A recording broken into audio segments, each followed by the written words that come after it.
It's not just business, it's personal. And Signature Theater's new musical, No Place to Go. When dedicated employee George discovers his company is relocating to Mars, he must decide whether to go and uproot his family's life or embark on an unknown venture. Featuring DC star Bobby Smith, No Place to Go is an irreverent and humorous musical with an enterprising twist. Now playing at Signature Theater through October 16th. Get your tickets at sigtheater.org. Welcome to Talking Mopars, episode number 149. As a lot of you know, I recently attended Holley's MoParty in Bowling Green, Kentucky, and I did so with my good friend, Matt Monroe, aka BigBlock, from the Mad Fro Monroe on BigBlock's Garage podcast. You can find all of his content on social media by searching for @BigBlock's Garage. This is actually kind of a three-part episode because I streamed 3 different times, once on the way to the airport, once when Big Block and I got in the car and started road tripping over to Holley's MoParty, and once after day 1. So we did a day 1 recap. I have not done a follow-up recap on my thoughts on Holley's MoParty yet. That will be the next episode. So until then, enjoy this kind of 3-part episode where we basically head to MoParty and then give you a recap of day 1. Like I said, I will recap the whole event, but for now you can enjoy this 3-segment episode. So without further ado, if you are a Mopar enthusiast, then you are in the right place. Don't go anywhere. You're tuned into the best Mopar enthusiast-driven podcast on planet Earth, and I am your host, Chris Albrecht, better known as the Mopar Hunter, and this is Talking Mopars.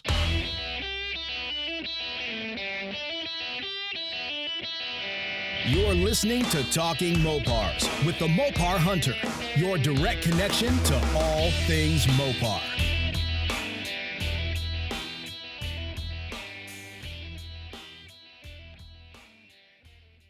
What's happening? I'm not sure if you guys are going to get this audio very well. I'm on my way to the airport right now because this weekend I'll be at Holley's MoParty in Bowling Green, Kentucky. With my friend Matt, better known as BigBlock from BigBlock's Garage.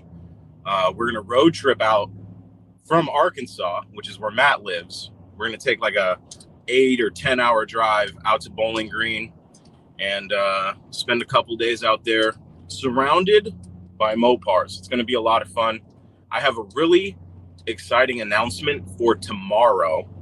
I actually have a little bit more involvement in this year's MoParty, and I'm really excited about it, but it hasn't been officially announced yet, so stay tuned for that. I'm sure Matt and I will be going live from the road to talk Mopars and talk about MoParty and what we expect.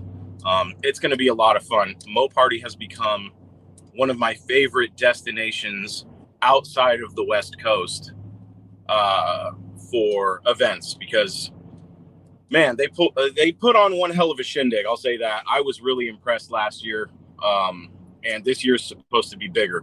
So, that being said, I'm super pumped about MoParty. I hope there's a lot of you guys that are going. I'm not sure how many people I know that are going to be there, but I know a handful of people are going to be there.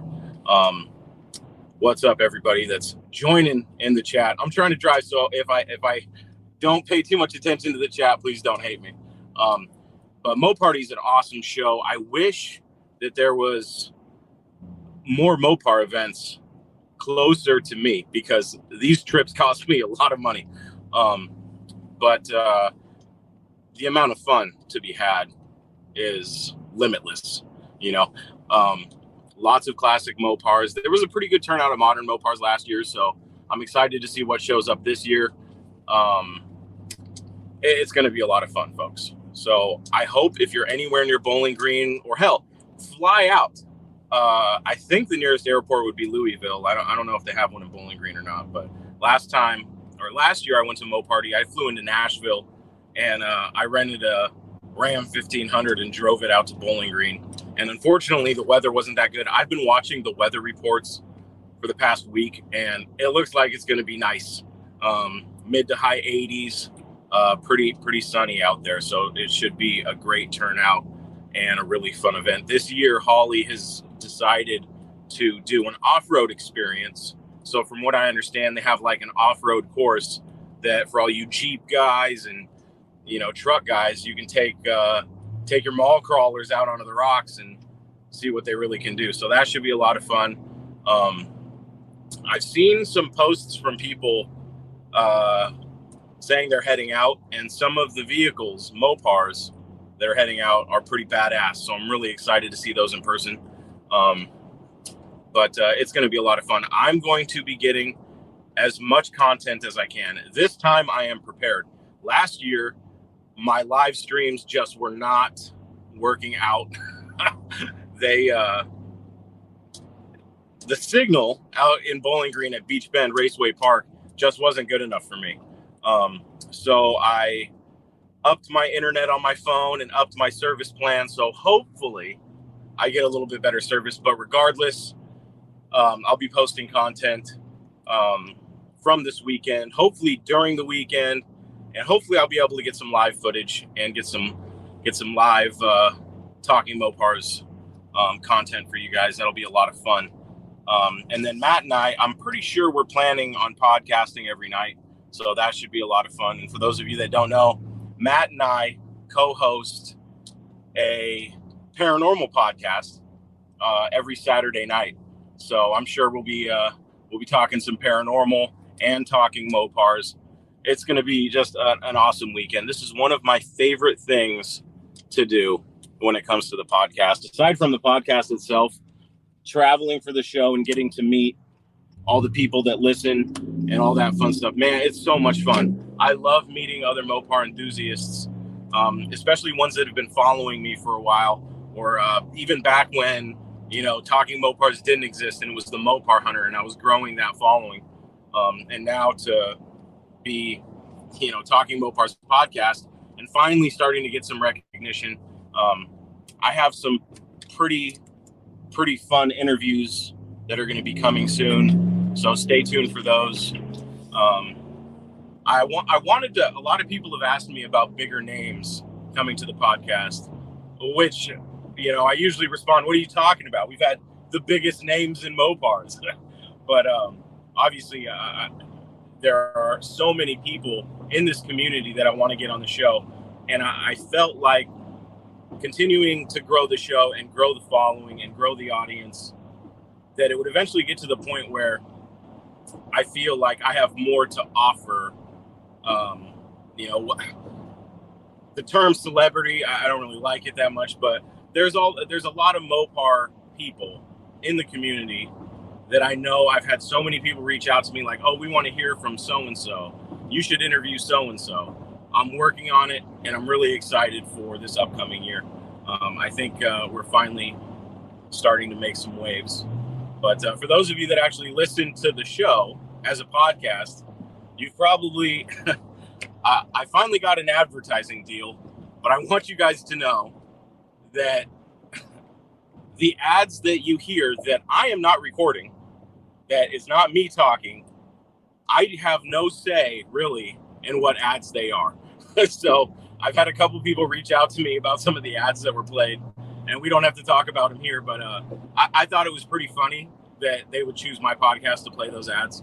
So we'll see what happens with that. But got to be honest, to keep doing what I'm doing and to keep hitting the road and stuff, I really need to start getting some money flowing in. So that's what we're doing. I know I had a couple people reach out to me asking me about these reels, these 30-second reels that I've been posting nonstop. One of my friends even called me a spammer, which, you know, it was kind of funny. The thing about it was I had a certain goal I needed to meet with Facebook. And unfortunately, I was about, I think all in, I was like 5,000 or 6,000 plays away from reaching that goal, which bums me out. But it was to the wire last night. I was up till midnight watching the numbers, and they just weren't getting where I needed them to. I had 3 reels that needed about, I think around 2 or 2,500 views a piece to hit the goal. And then the goal was at least a minimum of 10,000 plays for 15 reels. So that's 150,000 views, and I just a little bit short, which, you know, Facebook would have paid for this trip had I got that bonus, but that's all right. It's fun. I really like the reels because it allows me to share a lot of the content that I've had that, you know, everybody posts pictures, and pictures are cool. I love pictures. I'll be posting probably a lot of pictures this weekend, but there's something about live video content that I'm personally more interested in. That's why I'm trying to dabble a little bit more in YouTube. I've got so much on my plate, and so much has happened this year, not only for the podcast, but mostly in my personal life. It's really hindered my ability to really focus, but, you know, enough with my bullshit excuses. We are on our way to the airport. We're going to have a great time at MoParty. I hope you guys are there. I hope you guys at least tune in to the after show podcasts. And if I can go live during the event, I will do the best that I can. So for those of you that unfortunately can't make it out to Bowling Green, don't worry. I'm going to hopefully have you guys covered, so you won't miss out on too much. But if you're kind of bummed out that you're not making it to this year's MoParty, then, you know, pre-plan for next year. It's usually around the same time every year, about mid-September is when MoParty happens. It is a really fun event, and I think it's on the way to being one of the biggest Mopar events in the country, which is a lot of fun because ideally I can hopefully someday make just enough money to get to all the biggest Mopar and muscle car events that I can get to in the country. But that's still a goal of mine, and I'm working slowly to reach that goal. But like I said, it's so much fun getting to talk Mopars with people in person, you know, and meet the people that listen to the show that I've never met, you know, face to face. That's a lot of fun for me. And obviously going to any type of automotive event for me is a lot of fun. And I'm sure it's a lot of fun for you guys. So hopefully next year, MoParty will be even bigger. Everything that I've heard is that this year is gonna show last year up pretty good. So as long as the show keeps getting better and better, then I think Holley's just gonna keep throwing everything they have at it to make it one of the best Mopar events in the country, which is really fun. And it's you know, not bad to have more Mopar shows. I mean, in my opinion, especially events like these. Now, I love a good car show, but events like MoParty are really fun because you have the car show, the swap meet, you have autocross, you have Dodge thrill rides. You know, we have this off-road course now this year. And then, of course, you have drag racing, all happening simultaneously. So it makes it so much fun. There's something for everybody at these shows, whether you're into old Mopar trucks like tin grills or first gens, or, you know, you're a OE restoration type of person, or maybe you're a ratty Mopar person or a modern Mopar person, or maybe you're just a Mopar enthusiast in general. Shows like this are the best. I've often thought about how fun it would be to do a Mopar, a Talking Mopars Invitational sometime. And, you know, the more shows and events I go to, the more I realize that it would have to take place at a track. The only problem with planning events, and we know this from our discussions with Phil and Jill Painter of Muscle Cars at the Strip. We know this from talking to Michaela Brass, Miss Mopar. These people organize really big events, especially the painters. They organize Muscle Cars at the Strip. They have a whole team of people helping them.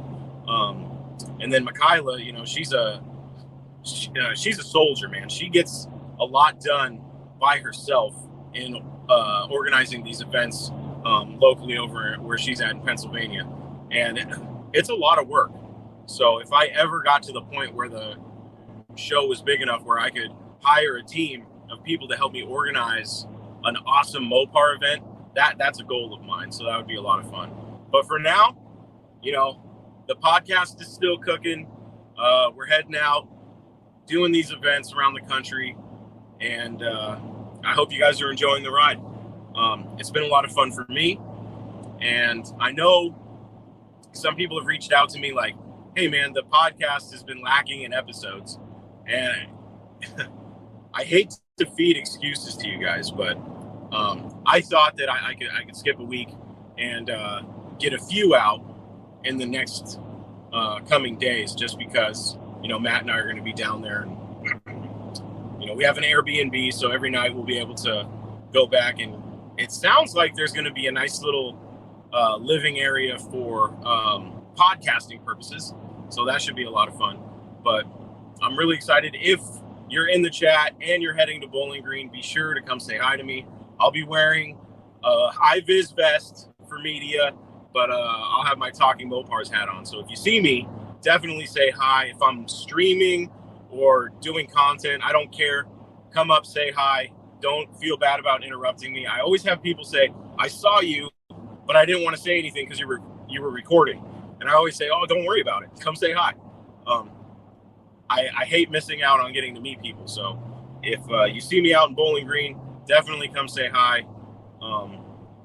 Like I said, my partner in Mopar crime, BigBlock, is going to be with me. So it ain't a party until Chris from Talking Mopars and BigBlock are there.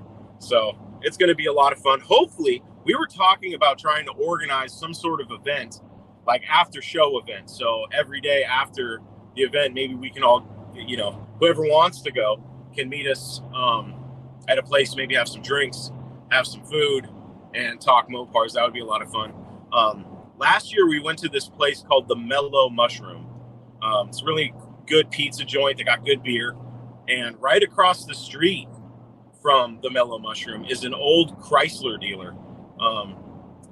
It's not a Chrysler dealership anymore, but they have this really cool mural on the back of this brick building. I took some pictures of it with the crew last year, with the motley crew of Mopars. So we're going to get some more pictures. Oh, shit. We've got some construction going on here. But I'm going to get some more pictures there. I thought it would be awesome to get a group of people together for a photo opportunity by that huge mural. I thought that would be really cool. So hopefully we can get some people together. So I'll be talking to everyone that I run into down there about it. And then they also have a cruise through the countryside, which I missed out on last year. Hopefully this year we'll be able to check it out. Shout out to a buddy of mine and Matt's and a fellow member of the motley crew of Mopars, Chris Maddox. He actually loaned us his Challenger RT, I think it's a 2015, to drive out there for the road trip. So Matt and I are going to be rolling comfortable out to Bowling Green in a modern Challenger. So hopefully we'll be able to take part in this cruise too and get some cool rolling shots and stuff like that. So really excited. I have my flight leaves at 11 o'clock or thereabouts from Seattle. And then I have a layover. It's a few hours, unfortunately. I have a layover in Dallas, Texas. But if anyone I know is going to be at SeaTac Airport at about 9 o'clock to 11, get at me. Maybe we can hang out and talk Mopars. If anybody's going to be at DFW in Dallas-Fort Worth at that airport at like 5 a.m. to like 8, I'll be hanging out there for a while, probably pretty bored. So if for whatever reason you have a layover in the same airport, come say hi. I highly doubt that will happen, but you never know. I've been surprised in the airport before. My buddy Bailey from Mopars 5150, after the first year I went to Muscle Cars at the Strip, which was last year this time, he saw me at the airport, but everybody was wearing masks, so I didn't recognize him. But it was cool getting to meet him, and hopefully this year I'll get the opportunity to meet a lot of the people that I missed out on meeting last year. That's a huge goal of mine at this show, aside from content, and then the special opportunity that Holley's given me to take part in the show. That's going to be a lot of fun. So I'm going to be kind of busy, but I will do my best to spend some time with my Mopar buddies down there. So like I said, hopefully you're heading out to Bowling Green to MoParty 2022 presented by eBay Motors and put on by Holley. It's going to be a lot of fun, so hopefully we'll see you out there. Maybe let me see what's going on in the chat without getting in a wreck. Chris Birdsong, what's up, dude? Matt, what's up, buddy? Jaybird, what's up? Pink 340 Duster, awesome, man. I will keep that in mind, and I will try to hunt you down. Maybe we can talk about your car. Dustin.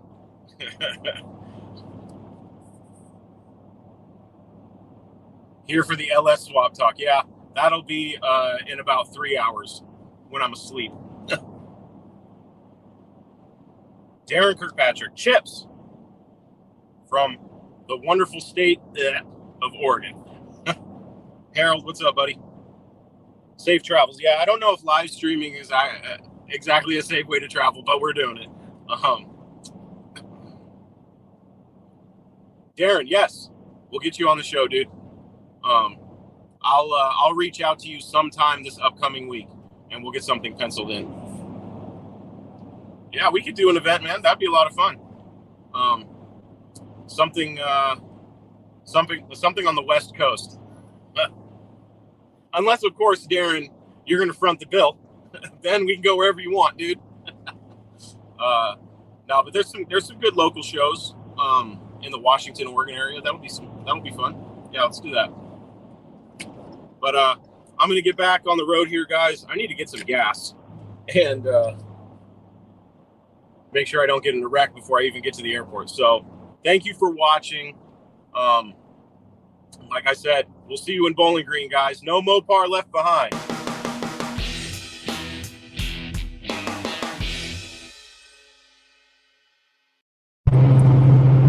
All right, we're back.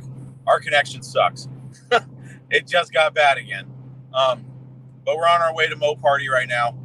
We're about 2 hours out. Earlier, when we started hitting the road, it was looking like we were going to be there just after 7, but we shaved a few minutes off, and we're going to be there just before 7 o'clock. So depending on who else is in Bowling Green, we may be looking to get in some trouble tonight. So what are you guys doing? Want to get a bite to eat, maybe a drink or two? We're going to go check into our Airbnb and then probably hit the town and see what's happening the night before MoParty officially begins. For those of you that didn't hear the fun news, Holley reached out to me yesterday and asked if I would be willing to be a special celebrity judge. And of course I said yes. So I'll be choosing the best truck or SUV at MoParty. And I believe we're all, as celebrity judges, we're all going to converge and pick a best of show winner. So that should be a lot of fun. I'm really excited to see what trucks and SUVs are at MoParty. I'm sure there's going to be a wide range because it's one trophy for whatever truck or SUV I choose. Now, it's going to be tough because there's probably going to, I imagine there's going to be a lot of modern stuff there. There's all, yeah, there classics. Obviously, my personal favorite, tin grills. So if somebody's going out there with the right tin grill, you may just take home a best truck trophy. I can't guarantee that because I'm going to be absolutely fair. I've been trying to think all day of how I should judge for whoever should win. And I'm going for a couple things. One, first and foremost, for me, is cool factor. 2, quality. 3, I will say this. I am not leaning one way or the other between factory custom stock truck, like as far as classics. Like if a pristine, low mileage Swepty rolls in, you know what I mean? I can't hate on that. But Swepty for the win. Yeah. But, I do like the modern Dodge Rams when they're done right and, they're tasteful. There's some crazy Rams out there. They're lifted like 3 feet in the air and just insane. They've got air ride. Those really aren't my bag. But the nice thing about being a judge is I know that, number one, fairness, right? I'm going to pick what I think is the best, regardless of whether it's a tin grill or not. I'm just looking for something that I personally, basically, out of all the trucks and SUVs at MoParty, which one, if I had to pick one to put in my garage, which one would be there? That's basically what I'm going after. So we'll see what everyone brought, and we'll see how the competition stacks up. I'll be taking pictures and video of all the ones that I think are in the running. And I'm also thinking about, there's several categories, obviously, A body, B body, truck and SUV, LX platform car, best engine, and the list goes on. So what I'm going to do is I'm going to compile my own personal Talking Mopars picks for the car show as well. So not only will the winner of the truck / SUV trophy get their trophy, but there will be a bunch of honorable mentions on the Talking Mopars podcast. So that should be a lot of fun. Matt, what are you looking forward to at MoParty? Dusters and Swifties. Dusters and Swifties. All right. I'm an A guy. I just like the platform. Yeah. I own a Duster and I also own a Swiftline, so I'm kind of biased. Man, I just love getting to go and see some of the modern stuff. I mean, we see a lot of the modern stuff, but also seeing like just the really well preserved or restored classics. Yeah. I mean, there was a plethora last year of a good mix of ratty and fully restored or survivors. There was a great mix last year. It's supposed to be even bigger this year, so I'm pretty stoked for it. I'm hoping there's two trucks in particular I'm hoping to see again this year.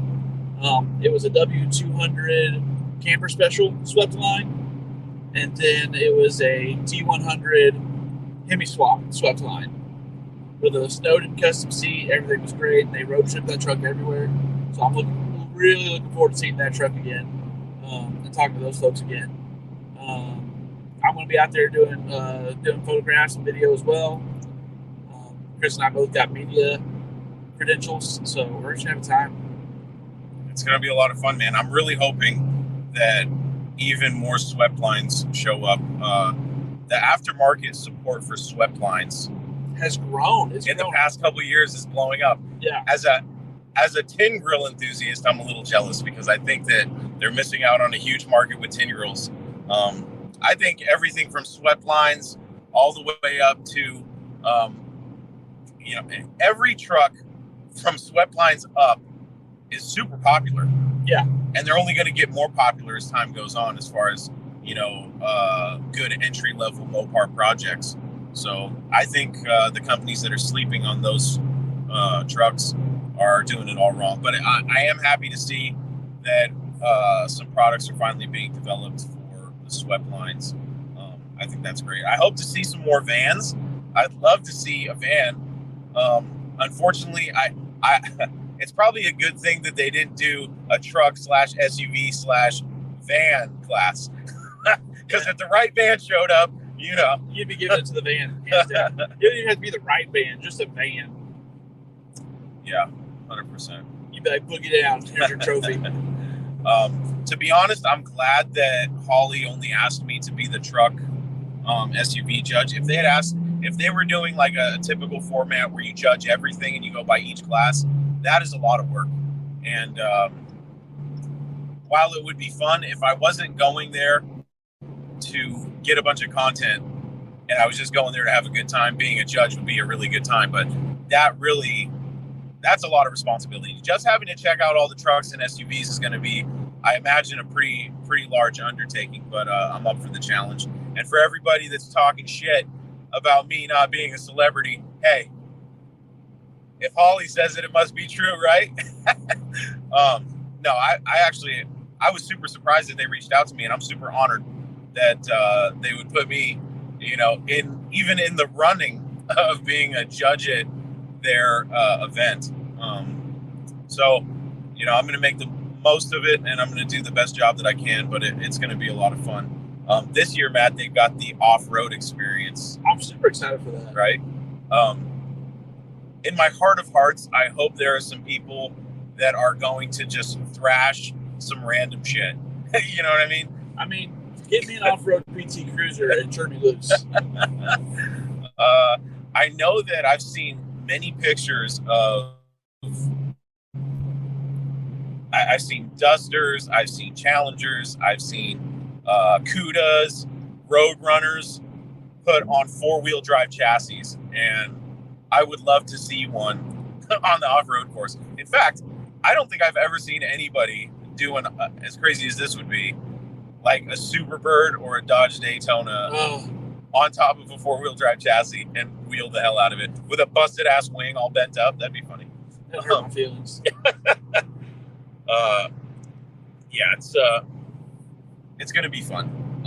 Hopefully, you know, a lot of the people that watch this video are gonna be there. That'd be pretty sweet. So if you see us, definitely say hi. We're gonna be there all day tomorrow, all day Saturday, and then from what I understand, the winners of the car show in the separate categories are gonna do like laps, and they're gonna parade around that open, that bullpen that they got, where they do the autocross, the thrill rides, and the wing car parade, stuff like correct. that. So that should be a lot of fun to see all the winners of each individual class, see them have some fun and enjoy their win. That's going to be cool. Swap meet. I'm really looking forward to the swap meet. I don't know, for some reason I'm just so obsessed with swap meets. I don't have there goes a cop. Matt, slow it down, slow down. I already slowed down. I can't go any slower. He's going to probably tell us to pull over twice. I know, right? But yeah, the swap meets, for some reason, every time I go to a show and I find out there's a swap meet, I have to hit the swap meet first, because that's when you get to see what's there. And then you have to make the hard decisions of, okay, do you wait until the last day of the show, or do you buy it now and pay full price, or do you try to haggle them? I'm still hurting from I don't know if you saw that video, Matt. I went live at the Good Guys show, and there was a swap meet, and Rolling Heavy, the van magazine, was there. Yeah. And so I talked to the guy, and I was like, I looked at some of the parts he had and stuff, and he didn't really have any Dodge van stuff, which is disappointing. And I asked him about it, and he goes, that guy right over there has an original window visor, a fiberglass window visor for a Dodge van. Oh shit, there's a Speedway. Oh yeah, It's very Kentucky Lake. Is that Kentucky Lake Motor Speedway? Wow, it is overgrown. That's it's for sale. We're buying a racetrack. We are buying a racetrack in Kentucky. If this video gets 1 million views, Matt and I, We're going to Queen's McFarland it. We're buying a racetrack, and welcome to Hillbilly Dream Factory. Oh man. I actually, you know what? It was my first time in Arkansas. I spent like 3 minutes in Illinois, Missouri. I've never been to Missouri before. And then I'm seeing a little bit more of Kentucky than I saw last time. Sure is a different world out here than it is back home, I'll tell you that. But yeah, dude, great drive. Really chill driving out here. You know, unless you get some jackass in the left lane that doesn't know how to pass people. That won't move to save their life. Yeah. And I will say that fuel is a lot cheaper down here. And shout out to, I saw Mr. Wilburn in the chat. We passed Sykeston a while back. If we weren't so pressured for time, I thought it would be fun to get a picture with the sign, but I'm sure you guys will get plenty of pictures of those on the 29th and 30th. But yeah, we're, how far are we? 131 miles out. So we've got a little bit of ways to go. Reception has been in and out, so I didn't know when we could go live, but of course we go live and then it goes out immediately. So, you know, big surprise there. But such is life. Yeah, there's a place in Bowling Green, for those of you that are going to be there, called the Mellow Mushroom. It's a really chill spot. They have really good pizza, and they have good drinks and stuff. Our Airbnb is right by there, so we'll probably be hanging out there. I don't know when or what night, but we've heard that there's going to be some meetups and some like impromptu cruises and a parking lot show, I guess, at some of the hotels, from what I understand. So if any of you guys know any of that, feel free to PM me. PM us. At your boys. Yeah, let us know what's going on so we can go check it out, because we want to get as much content as we possibly can from this event. But yeah, I'm looking forward to seeing everybody and seeing all the badass Mopars, man. I love Mopar only events because I discriminate when I go to car shows. I walk right past the Fords. I walk right past them and I go right for the Mopars. And if I go to, typically when I go to just a regular car show, I always bitch because there's not enough Mopars. Well, It is a fantastic Airstream. that is a nice Airstream. Is that one of the new ones? Yeah. Yeah. Oh yeah. Definitely For sure. it was. So what rivers? Tennessee River. Here we go. Crossing the Tennessee River. Right now, it surprisingly looks exactly like the Ohio River did. Well, I mean, the river's a river. River's a river. But yeah, this country driving is nice. If it was one lane wider on each side, then you never have to worry about anything. Oh no, you just go. It would just be going. Incidentally, sometime I'll have to get you back over this way. When I get something fast, that's not a borrowed rig, we're gonna do the Bandit Run. That sounds like fun. Yeah, we're gonna do the Bandit Run. When I think about those like rallies, you know what I mean? Oh yeah. They're insane. I don't want to do the rally because you gotta like obey rules with that. I'm talking like legit. Oh, the legit like time fucking world record shit? Yeah, Okay. legit Bandit Run. All right. Shoot, we get bold enough, we might just live stream the whole thing. Yeah, we'd go in and out, but it sure would be fun. Unfortunately, that would be, you'd have to like do a disclaimer in the beginning saying, hey, we're in Mexico, just so you know. There's a hazard. Hazard reported ahead. I think they might be reporting that police officer on the side of the road. Oh, Is that a police officer? I don't know. Nope, what that's that a truck. is. Stalled out. In 10 miles, take exit 42 on the right onto I-60. We have blown tire on that one. Weather seems to be great. It's 86 degrees. Very little humidity. Last year was super muggy. I think we're in for a great weekend. I hope so. Let's see here. 120 miles out of Nashville. That's not too far. Last time I came out, I flew into Nashville and then rented a car and drove out. This time, I like this version better, where Matt picks me up from the airport and we road trip out. That's way funner. The drive last time was super boring. Well, yeah, you drove through a rainstorm. I did drive through a rainstorm. I was super pissed. It was raining. I was like, how the hell did I leave Seattle and come to this? No, it's shaping up to be a great September weekend. Temps are going to be like mid 80s. Yeah. Low humidity. It cools off a shitload at night. Yep. So no, we're in for. Man, it's going to be a great weekend for weather. Yeah, I think depending on how things go, I'm pretty sure we will at least be going live every night to at least give you a rundown of the day's happenings. I'm not anticipating that I'll have good service from the track itself, but if I do, I'll go live. But I've come prepared this time. I've got the GoPro, I've got multiple batteries, I've got everything I could possibly need, unlike last time. I got battery packs like crazy. Got both my GoPros. Got my phone. He's definitely more prepared than I am. That's for sure. I'm relying on him. I mean, we're gonna hit it. We're gonna hit it hard. Last year we kind of felt it out. It was both of our first years going to this. We felt it out. Had a good time. This year it ended up just being Chris and I going. Unfortunately, everybody will be there next year. But we're gonna hit it hard. Try to get as much content as we can out of this. Like Chris was saying. If you see us setting up a tripod, mind your business. But definitely looking forward to seeing everybody. Got quite a few folks that are going to be here. Really excited to hang out with everybody, just have a good time, and just see a bunch of Mopars. I think we just crossed another river. I think we did. That one was considerably smaller. Yeah, so if you're not green this weekend for MoParty, what the hell are you doing with your life? You know, that's Open road. Open road. Here we go.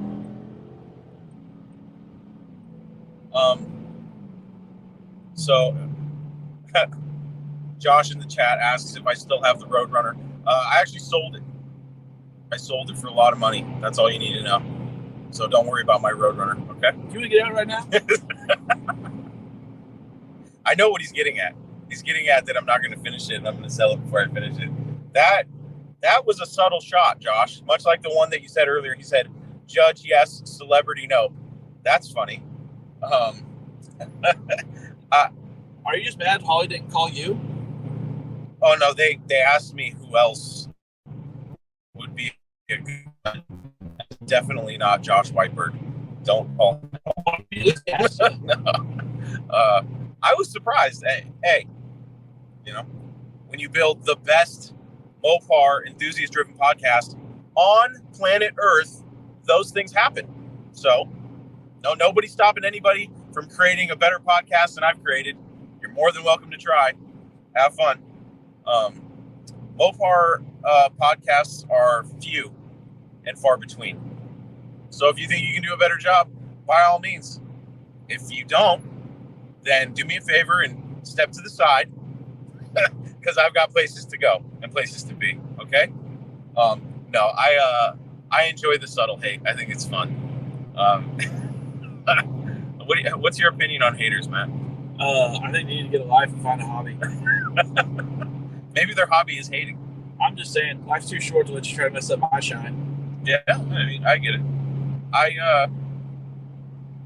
I wish that instead of hating, people would prove that they can do better. You know what I mean? I don't even need you to prove you can do better. Just be like, hey, homie, well, I'm glad to see you're doing good. Nah, hey, homie, you ain't no fucking celebrity. Jesus Christ. Hey, Josh, if Holley hit you up and they said, hey, we want you to be a celebrity judge, you would have said yes, right?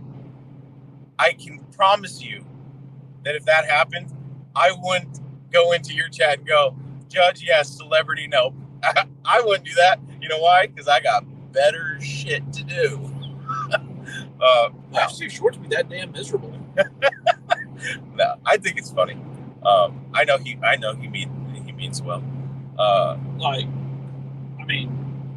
he doesn't. But I do feel the pressure though from the Tin Girl community, because I know a lot of people are thinking, oh yeah, a Tin Girl's gonna win hands down. Because I'm a Tin Girl guy, and I've got to be honest. If there's a badass Tin Girl, how could I not choose it? But you know, I'm hoping that the competition is so stiff that I have to ask the audience, you know, what they think. Granted, it's going to be my decision in the end, but I'm curious, and that's why I'm going to, you know, provide pictures of all the ones that I think are in my top, you know, 3 or 5 or something, and then pick one and then see what the audience thinks and see how far apart we are. But like I said, my whole basis of my decision for whatever truck, SUV I pick to win is going to be on which one I would want in my garage if I only had to pick one. So that's that. But it'll be fun. I might have to ask Matt though. You might have to help me out with this. Oh, I will co-judge all fucking day. Because I just don't know. We could go there and half of the show could be trucks, and I might go, "Oh shit, dude, what are we doing?" I'll let y'all know right now. I'm that quiet, sassy friend. I'm not the one in your face. I'm the one that back here like, look at this motherfucker. Look. You about to say something real dumb. I do have to say with the South, it's really funny. You guys have the biggest churches I've ever seen, and you also have the biggest advertising for adult video stores. It's called We Have Manners, and we know how to have a good time. My God. You get down here, and Jesus doesn't even know what to do. He's confused. He's like, on one hand, y'all are finding the word. On the other hand, y'all still need it. And he will say, you guys did one thing right, and that's the speed limit. I like this high speed limit that I see in a lot of these places. 70, 75, I like that. Well, when Ricky Bobby said, if you ain't first, you're last, we took that to heart. Yeah, man. It is way funner road tripping out here because it's so easy going and smooth. We ran into one cop that was actually like pacing us, and we were, man, how was it, like a 50, 60 miles? Yeah. It was ridiculous. But now that would be a cool spot to live right there. I mean, you'd get over the mosquitoes real fast. Oh, yeah, that's true. The mosquitoes out here are like dragonflies. I mean, they eat that. Shit, hang on. Shit, here we go. Maddox is watching it like, what the fuck are they doing? It's my car. Driving it nice and safe. Yes, 100%. Like, Chris makes it sound like we've been road demon, but... Hey, I will say this. these modern Mopars make great road trip vehicles. They're super comfortable. Oh man, does not feel like we've been on the road for No. 7 hours. When you say it like that, it's kind of depressing. Like we've been on the road for 7 hours. Yeah. But if you're having a good time, good laughs, it's a lot of fun. I did get to see Chris's face of disappointment when I showed him the Walmart headquarters this morning, though. Oh my! So I saw the Walmart headquarters. Fortune 1, biggest company in the world. My God, like, 3-story brick building. I was shocked. But like I was telling Matt, I said, usually if I'm going to judge a company and how they treat their employees, I look in the parking lot. And I'll be damned if there weren't some nice cars in that Walmart parking lot. And I don't know if you guys ever been to Bentonville, but there's some really nice houses right outside of downtown Bentonville. It was pretty cool. They have a Walmart museum. Like, Matt, how many times have you been to the museum? The Walmart I've only been once. What do they got in there that is worth displaying? Just the history of the company as a whole. They recreated Sam's office as it was the last time he left it. Yeah. They have his original truck, and there's a lot of people don't know this. Sam laid the groundwork for the largest company in the world, and to the day he died or quit driving, he drove his beat up F-150 with his bird dog box in the back. Okay, so that's why there was like a couple Ford things over there. I was like, oh, okay. Yeah, he drove his Ford F-150. I see. So it's in the museum. Because Sam Walton was an avid bird hunter, and so was his brother. Yeah, Old Roy Dog Food was their favorite bird dog. Old Roy. I see. But yeah, no. So he drove the same beat up pickup until he quit driving due to old age. And so they have it in the museum. They built a replica of it, an exact replica. Really? And it goes to store openings and functions and stuff like that. Okay. Because it's Sam's truck. And then in the museum, they also sell an exclusive Hot Wheel of Sam's truck. Oh, really? Oh, that's crazy. Yeah. So, hey, Jeff Bezos. You know, where's your exclusive Hot Wheel, asshole? This fucking satellite's about to zap our ass. Thanks, Chris. They're like, where's your museum, Amazon? He's like, hey, Elon, these assholes are talking shit. What do you got in your museum? A bunch of boxes? A bunch of boxes with a fucking smiley face. Oh, man. So anyway, me being the car guy I am, and also being the jackwagon I am, I really want to build an airbag complete with the bird dog box, so that I can roll up in front of the 5 and dime. People be like, oh, look at the Sam Walton truck, and then just that'd be cool. Air it down. That you might piss off some Walmart purists with a truck like that. I was talking to my wife about it, and she's like, I think you'd get invited to events if you actually built it and did it right. I was like, I would love for something I built to be good enough to be invited to a corporate event to be on display. I mean, yeah. It'd be pretty fucking dope. I can't say that it wouldn't, because, I mean, clearly Walmart's done something right. You know what I mean? And they may be in a small headquarters now, but from what I understand, they decided to step their game up a little bit. The big one's coming. I don't think they have any other choice but to get bigger, because that building, man, it looked like the size of my high school. Well, what I didn't show you, so I just gave Chris a real fast tour after I picked him up, was what they have is their entire operation. Like, the main folks are in that building, but the whole thing is spread out throughout Bentonville in random different buildings, like the rest of the home office employees. They're called home office employees, but they're all in, like, warehouse-esque buildings. I see. Yeah, so the whole operation is spread out throughout Bentonville. Yeah, definitely. One thing, you know, every time I travel and it's outside of a big city, there's one thing that I love, and it makes me have hope for America, and that's that I can look in the gutter and not see dope needles and stuff. Bentonville's really clean. And I've seen a lot of, like, we're driving on the highway in Kentucky, and I'm looking off to the side of the road. I don't see any graffiti. I don't see any tents.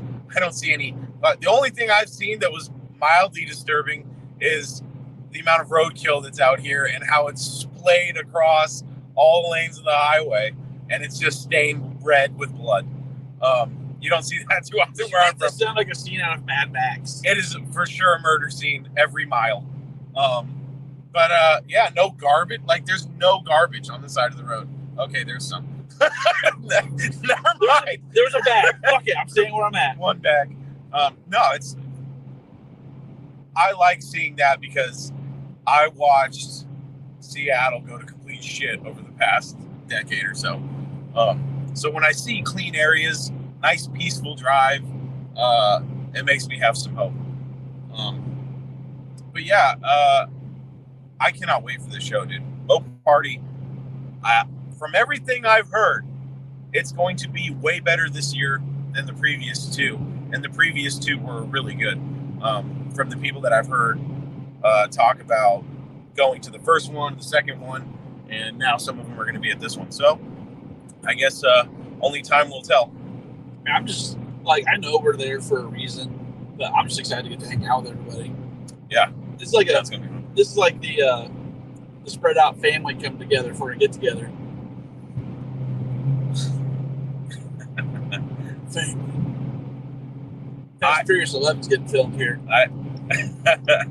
I am looking forward to future MoParties because I realize that having Matt come get me and road tripping out, there's something that I love road trips.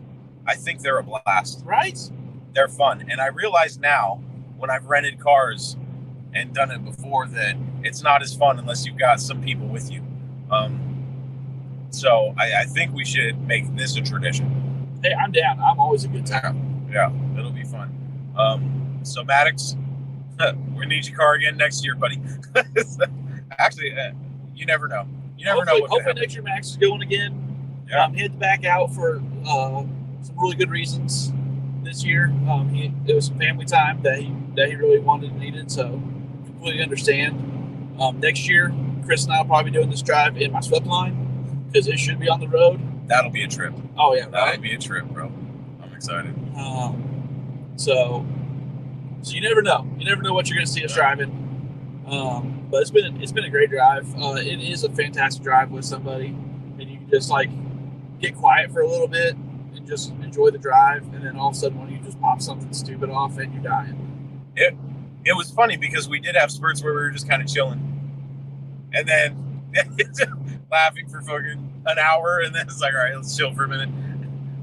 But it's super fun drive, and when you have somebody with you, like this trip has seemed shorter than the one that I took last year from Nashville to Bowling Green, and obviously the distances are completely different. This distance is way longer, but because I was by myself, it was boring and it sucked. It's just shy of 600 miles. Yeah, that's insane. I think from Nashville to Bowling Green, it was like 120 or something like that. Roughly. It was a hop, skip, and a jump. So we went up through Missouri, a minute in Illinois, into Kentucky, and then on the way home, we're gonna go a different way, right? Yeah, we're gonna go down through Nashville, Okay. over through Memphis, down to Little Rock, and then back up to where I'm from. Only has like 14 minutes drive time, but we can see a completely different set of sights. Yeah, it'll be a lot of fun. So doing a big loop-de-loop, it's gonna be fun. If we can squeeze it in, we're gonna hit Graceland. Yeah, I've been through Nashville quite a few times. Never went to Graceland. My wife is gonna be pissed. Oh, then by all means, we're definitely like not getting her a gift from the gift shop. Oh man! And then also, if we have time, we're trying to leave in time for a couple of fun stops. I've done a lot of talking about the Bass Pro Pyramid, and we're gonna go right by it. So, yeah, I keep hearing about this Bass Pro Shop stuff, and the only one that I saw that really looked crazy was one in Texas that was like on a lake or something. I was like, "That's a Bass Pro Shop." You guys in the South do Bass Pro Shops, insane. again, we like to party. You do like to party. I got to see this pyramid though. Like, you don't know if you're going to be gambling on who catches the biggest bass or not, but you're going into a pyramid. Oh man. Yeah, gonna be a lot of fun. What's up, Leighton? Hey, Josh. I know you were messing with me, dude. That's why I didn't get too crazy on you. Oh, did you say he was messing? Yeah. I'm sorry, Josh. I told you, dude. That's why I laughed. He gives me shit all the time. I get sassy. I can't help it. The problem is now, if I didn't know somebody, you miss so much context when somebody's just texting it. You know what I mean? So you can't hear, how they're saying things. But I know Josh is a good guy. Dustin Ransom says, Dutch Guy's Garage is in the house. He goes, you guys went out of your way to have matching sunglasses. Yep. Mine has the American flag. His does have the American flag, and mine has mine's a set of Oakleys. Mine's E-Wave. I'm cheap. So piss off, dude. Leighton, what's up, buddy?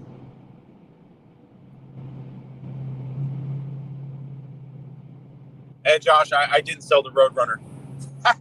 I was fucking with you too, dude. I still have the Roadrunner. Yeah, stay tuned. That project is, I've decided that I don't think Matt would let me sell it unless it was to him for very, very cheap.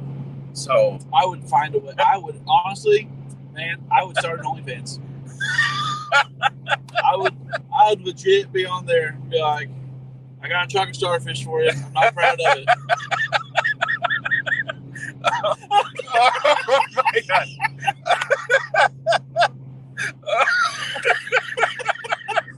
Oh man. Need this fucking Roadrunner. The things we would do for Mopars, man.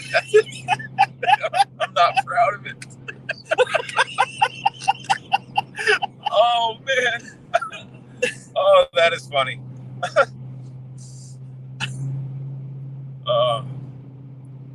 Watch that be like the one part my wife watches and she's just gonna be like,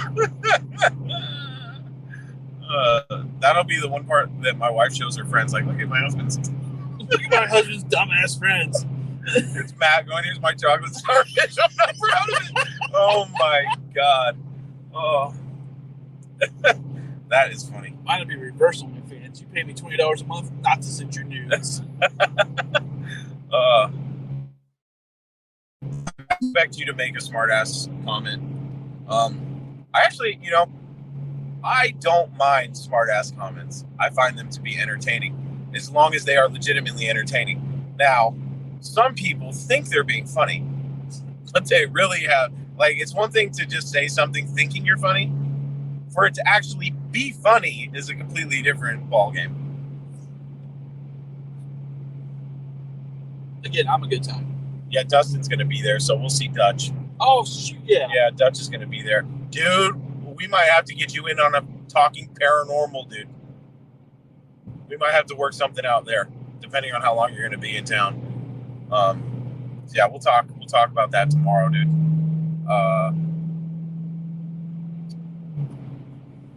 I was really hoping that more people than I expected were going to show up to MoParty. I've got a handful of people that I know that are going to show up for sure. But it's going to be a lot of fun. I can't wait, dude. I'm so excited. It's going to be a good time. Oh, what are you doing? I thought, yeah. Oh, shit. Oh. I thought, what's this guy doing? Come on. Oh, he's high. He's high as shit. Yeah, he's at the gate. So this dude is like this. He's on some codeine or something. He's not right. Yeah, ever since I got off work yesterday, I was like, oh shit, it's going down. I actually didn't think I was going to be able to sleep on my flights. I was out and I woke myself up snoring so loud. Thank God I had that little fan that you have on planes. I was blowing it right in my face, and I still woke myself up snoring. I felt super bad, but it is what it is. But I'm running on 4 hours of sleep. But so far, so good. And Matt's been cool. He hasn't made me drive at all, so I've just been hanging out, which is fine. And we're cannonballing it to Bowling Green. 98 miles. Less than 100 miles to go. Yep. So, and we cut a couple minutes off, right? 6:55 now. 6:55. Cut a couple more minutes off. We're winning. So yeah. I mean, I don't know who we're racing, but we're kicking your ass. We're racing those 3 numbers right there. It said 7:08, bitch. Now you're at 6:55. So, yeah, we're getting into Bowling Green. Probably gonna hang out for a little bit, get settled into the Airbnb, and then see how close we are to everything. We're pretty much in the heart of downtown Bowling Green, from what it looks like. Yeah. Right. Yep. Yeah. So, it's gonna be a great time. I don't know. Matt and I were talking about getting tattoos. I mean, yeah. We'll see about that. There is that tattoo shop by the Mellow Mushroom, Which is right outside our door. So we'll see what happens. No guarantees, but it would be fun. I think we'll call it a day for now for the road trip, and we might jump on later. Who knows what happens? But definitely stay tuned tomorrow and Saturday.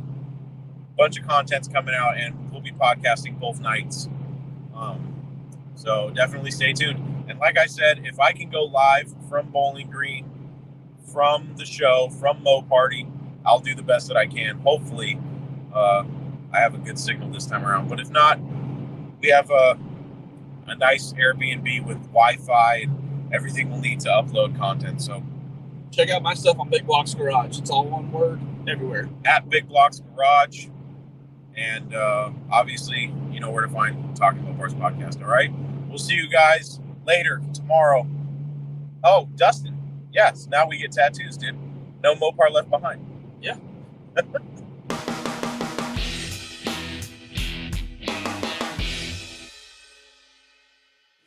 All right, guys. Day one, Holley's MoParty is over. Let me know if you're having a hard time hearing us because we're doing this all off my iPad. MoParty day one is over. Had a lot of fun. So much to do and see that, you know, for a show that's not like the size of the Chryslers at Carlisle, which I hear takes 2 or 3 days to get through, MoParty still took a full day, you know, stopping and talking to people and having a good time. But there's still, once again, I didn't get to the track. So tomorrow we're definitely gonna get to the track, get to see some stuff there. And for once, like last year, my lives were not working. This year, my lives actually worked. So we were able to go live, and it was a lot of fun. So we'll see what happens tomorrow. Definitely going live again and trying to see what we missed out on. We missed out on the off-road experience, which looked like a lot of fun because, hey, Paulie, what's up? Yeah, the Echo is, it's this Airbnb. It's like an old warehouse. But the off-road experience looked like a lot of fun. There was 2 TRXs getting after it, but we missed out. It was like the tail end. So hopefully tomorrow we can check that out and get some better footage. The reverb in here is ridiculous. It's pretty bad. We also can't be too loud because it's so loud that I'm sure the fucking guy across is so hey, guy in the crossfire, if you ever see this, sorry. Our bad. Yeah, our bad. Matt, what was your overall thoughts? Great turnout. Totally. I mean, considering when we were walking around getting shots, all I focused on today was getting pictures. Yeah. The Holley staff was running around telling people that if they were leaving their cars, they need to move their tents and their quick pop-ups and everything because they were opening up 2 more lanes for cars to park for the car show. Yeah, the show is definitely, I would say, at least a quarter of the size bigger, at least, because it didn't stretch that far behind the midway. Last year we had to get almost all the way through the midway before we hit the car show. Yeah. It's literally from the front gate until almost lined up with the drag strip now. Yeah, and the amount of cars, trailers, for drag cars, absolutely ridiculous. There's a lot of cars that are going to be racing tomorrow. And today, I believe, was just like practice. Yeah, qualifying, whatever. yeah, a lot of stuff to see. A lot of really badass Survivor Mopars. That was a nice little display. I'm really looking forward to seeing the difference between a Friday and a Saturday, because a lot of people were still at work today. I was joking with Matt. I was like, I wonder how many of these people call in sick. And he's like, a lot of these people are retired, my dude. And I was like, yeah, you're right. I mean, the average age, yeah, definitely retired. Yeah. So It's not dig. It's just, it's true. yeah. I mean, if you don't have vacation time, you're calling in sick to make it to MoParty on Friday. You know what I mean? So I expect there to be a huge turnout tomorrow. I expect nothing less than that. So I also have the honor of choosing best truck or SUV. And I got to be honest, there's a few. I don't envy you. There's a few that I really, really like. And it's going to be really hard picking one. And like I said, I'm basing this, it's not going to be judged off best paint, best engine, or anything like that. It's got to be, what would I put in my garage? Then obviously I have to give them the trophy, right? Because that's the one I like the best. Yeah, the problem is all of them want to be in the garage. I would love to have all of them in the garage. So, I mean, man, my front runner for favorite truck this year, well, the one I personally love the most, outside of that W200 camper special, would have to be Jim's truck. Jim's truck is badass. And I'll post pictures of it on Big Block's garage tonight. Sorry, we just started a little behind on getting. It was a long day, guys. It was a long day, and then we went to the Mellow Mushroom, and we met up with Keaton and Brianna White. They showed up. We kicked it with them for a couple hours. Got to see Keaton's Charger, which was a lot of fun. We got to take some fun pictures. Well, Big Block got to take some good pictures down at the mural of the Allen Co. Chrysler Plymouth sign. So that was really cool. Super cool people, super cool cars. They're going to be at MoParty tomorrow too. But they hung out with us for a while. And Matt stayed sober. I decided to have a few drinks. We had a good time. But Tomorrow night's party night. Tomorrow night's going to be the party night. But yeah, the show, MoParty is so fun. I wish that all my Mopar friends from around the country would just converge on Bowling Green at this time of year, every year, and all come to MoParty, because I do think it's going to be one of those events that's strictly Mopars that's going to blow up. We were talking with them today. How much bigger was LS Fest? 10 times. 10 times bigger LS Fest was. Now, as a Mopar guy, I got to go, well, we can't have that. You know what I mean? Well, I mean, the way they described it was there's literally so many people that they were scared to move cars. Once they were set up, they were scared to move cars for fear of hitting someone. Yeah. I think they said it was like 36,000 people for LS Fest. 38,000. Was it 38? Okay. Yeah, 38,000 people for LS Fest. I mean, I don't know who all's watching, but if you've never been to Bowling Green, I mean, it's spacious. It really is. It's very spacious. Yeah. Beach Bend Raceway and everything. It's very spacious, but even that, like, no matter how spacious you are, that many people, once you factor in, you got to leave room for, like, non-participant parking and the car show, all the drag cars, all the tow rigs and everything. That space runs out really fast. So, I mean, I'm all for MoParty getting bigger because I love seeing all these Mopars. Like, you get such a variety. Yeah. But that's crowded. Modern, classic, trucks, vans, cars, utes. I mean, my Swifties showed up in force this year. I think last year we only saw 2, and this year we got 4 or 5. I also fell in love with the 900, the semi truck. That was badass. Very cool. Yeah, you did. I wandered off. It's cool looking. It's just I knew you were going to look at it, so I just kept on. What's funny though is, per the rules, only Mopar powered vehicles are supposed to be in that show. That thing had a Detroit diesel in it. Look, I'm gonna tell you right now. I know for a fact there's a couple of things at this show that aren't Mopar powered. But I haven't done anybody out. Yeah, they're definitely like in enemy territory. Yeah. Well, I mean, it's not even that necessarily that they're like anti-Mopar. Yeah. It's just they did what they wanted to do, and I respect that. It's hot rodding. It is hot rodding. There was also like I was talking to a couple of the people today, and I was just like, it's so refreshing to see 50s era Mopars. Yeah. Hot rodded, street rodded, you know what I mean? Like that Mopar lead sled. With the chop top, where the windshield was like that tall. Oh, it was killer. It had a BigBlock in it, slammed to the ground, roof chopped to next to nothing. Like how they could get away with driving out on the road, I'll never know, but yeah. It was, and they'd like drive it daily. I don't know if you caught that part. I didn't hear that. Those guys were like, yeah, they're nuts. They drive that car all the time. I was like, wow. You know what? More power to them. That's what I said. I said, I respect the hell out of that. Yeah. What's up, Aaron? Holley, what's up? I just find MoParty to be a really refreshing show because I go to so many shows that are just cars in general, and like I discriminate. I go for all the Mopars, and going to an all Mopar show, it's like everywhere you look is Mopar. So it's like no shortage of awesome stuff to look at. Got to meet a bunch of people today. Fantastic people. Yeah. Just fantastic people.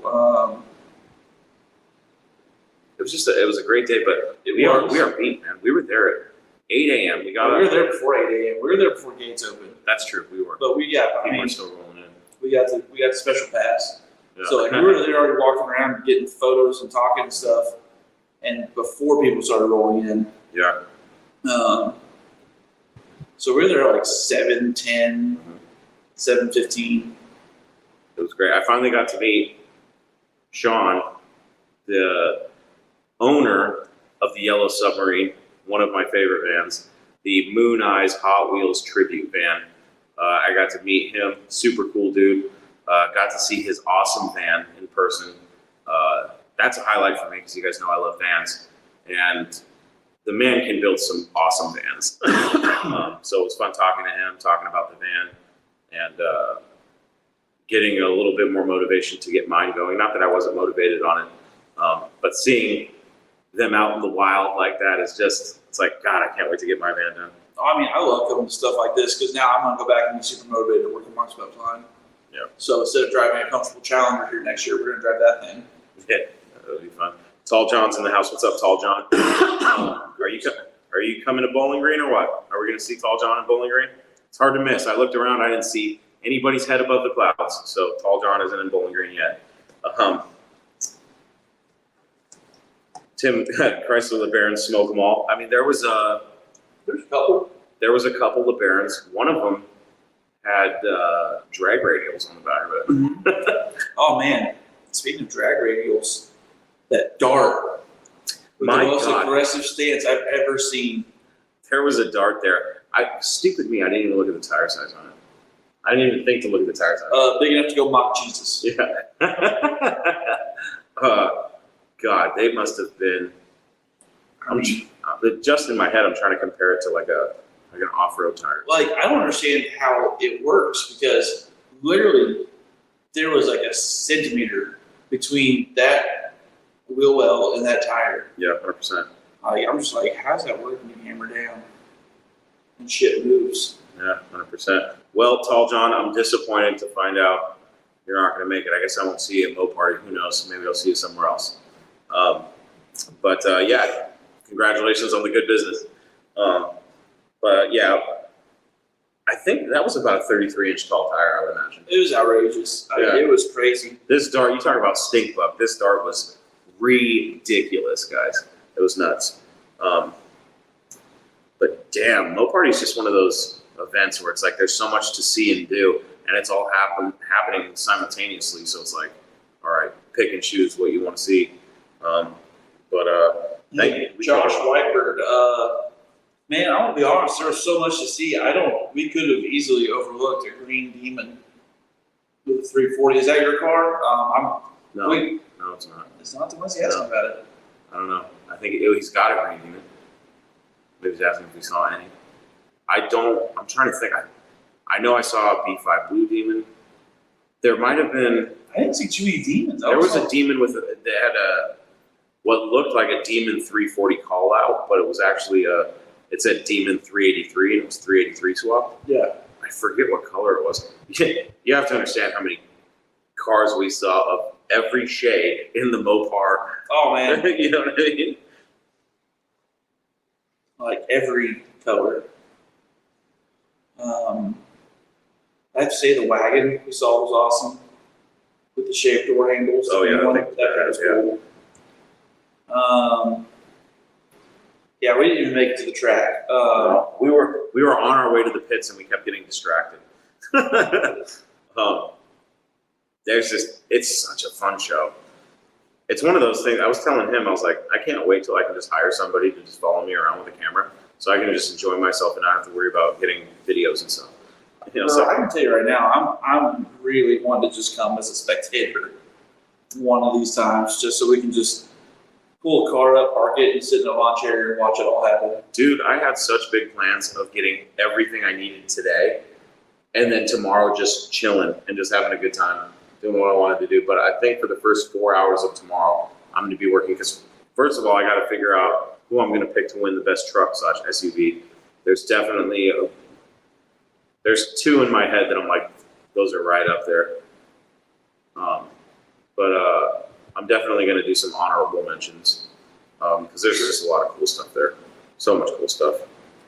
I'm not gonna lie, I think we're gonna hit a Walmart and get some lawn chairs because at some point tomorrow we're just gonna find somewhere to chill out with everybody. Yeah, I'm trying to figure out where I can get a golf cart. Holy shit! Yes, I mean, can someone aim us at a golf cart in Bowling Green, Kentucky? Like not for this year because it's pretty much over now, except for one more day. But next year, we need a golf cart. We got to do something. The thought just crossed my mind. I was telling you about the van go-kart that I wanted to buy. It would be so rad going around MoParty in the van, the little van. I can just see you roll around with a little camera sticking out. Oh my God, just GoPros all over it. That'd be sweet. Just edit it all That's together. a great idea. One of those go-kart vans popped up on, I think it's on Marketplace in Oregon for $950. I really want it. Like I hate to say it, but I'm not even worried about the General Lee jump. I got my shots of it last year. I'm more worried about getting you your reels you need to get. And To be honest, that, like, on the list of everything that's going on, like, I get it, it's an attraction. but it's not even up there for me. It's really not. I saw it for the first time, Yeah. and I'm not gonna lie, it hurts to watch a car get effed up like that. Even though it's a Crown Vic. even though it's not General Lee. It's cool. It's cool. But I mean, you got so much cool stuff. It's like, where does it rank on the cool factor? I mean, it's there. It's definitely an attraction. But for me, I mean, I'm the asshole that really likes the swapping. Oh, the swapping was great. There's like a Little Red guys. There's a 79 Little Red Express for $3,000 that is patinaed like crazy. It's missing the stacks, missing the drivetrain, missing the buckets.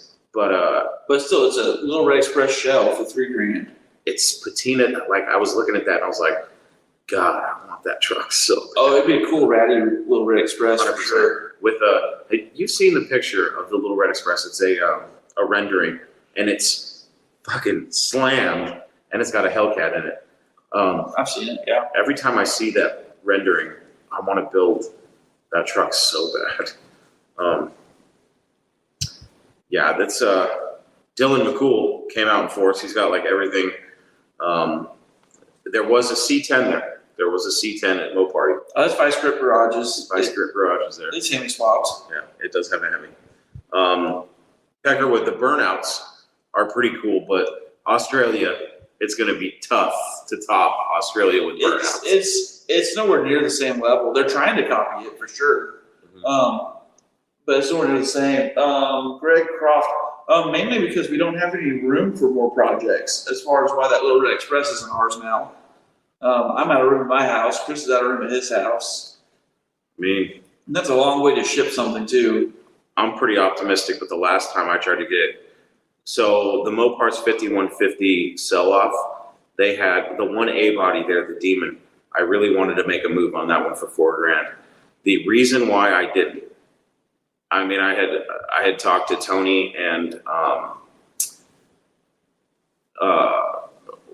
worked out, Tony and Troy, and worked out pricing, and they hooked me up with their shipper, and it was going to cost, I think, getting the car home, I was going to be all in at $6,500. So it was like $2,000 or $2,500 to have it shipped. And I was just like, that is so much money. And I get it, shipping a car isn't cheap. But when I think about that Little Red Express, I'm like, to be in that thing, $5,000 or $6,000 to get it home. Also, Greg, my bad. Yeah, go-kart van. Why isn't that yours? Oh, the go-kart van? I can tell you why right now. This is me being 100% honest. Facebook owes me, we'll just say on the conservative side, $2,000. I have $2,000 worth of payouts sitting there, and they say that I gave them wrong information for taxes because I had to submit some more paperwork. They were paying me up until July, and then after July, I wasn't getting any payments, and I didn't know why. And I found out, and I was like, how many payments have I not gotten paid out for? And it's enough money to go buy that go-kart van. So I will tell you this. If I get that payout, which, what day is it today? So at the end of the month, if I don't see a fat check from Facebook, I'm going to be pissed. I got to figure out what's going on because I would love to go get that van. If that go-kart van is still available and I have the cash, I will go get that because I can find a place to put that one. You know what I mean? Well, there's always room for a go-kart van. Now, how would I get it to Arkansas? Shipping that would be a dude. I don't know how I'm going to ship that. I'll tell you what, though. I know they got those nice little ATV ramps. I'm going to buy a couple of those, and I'm going to drive that son of a bitch right into my van. Van in van. You know what I mean? Like those Russian egg doll things. It's like this van had a job. Vans come out, boom, boom, boom. Like painted the same color.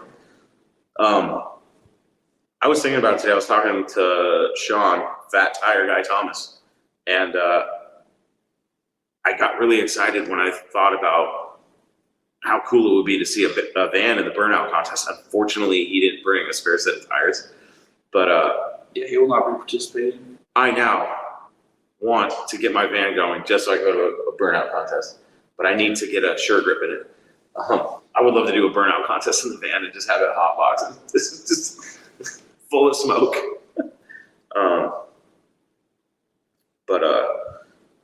Yeah, I'm tired, dude.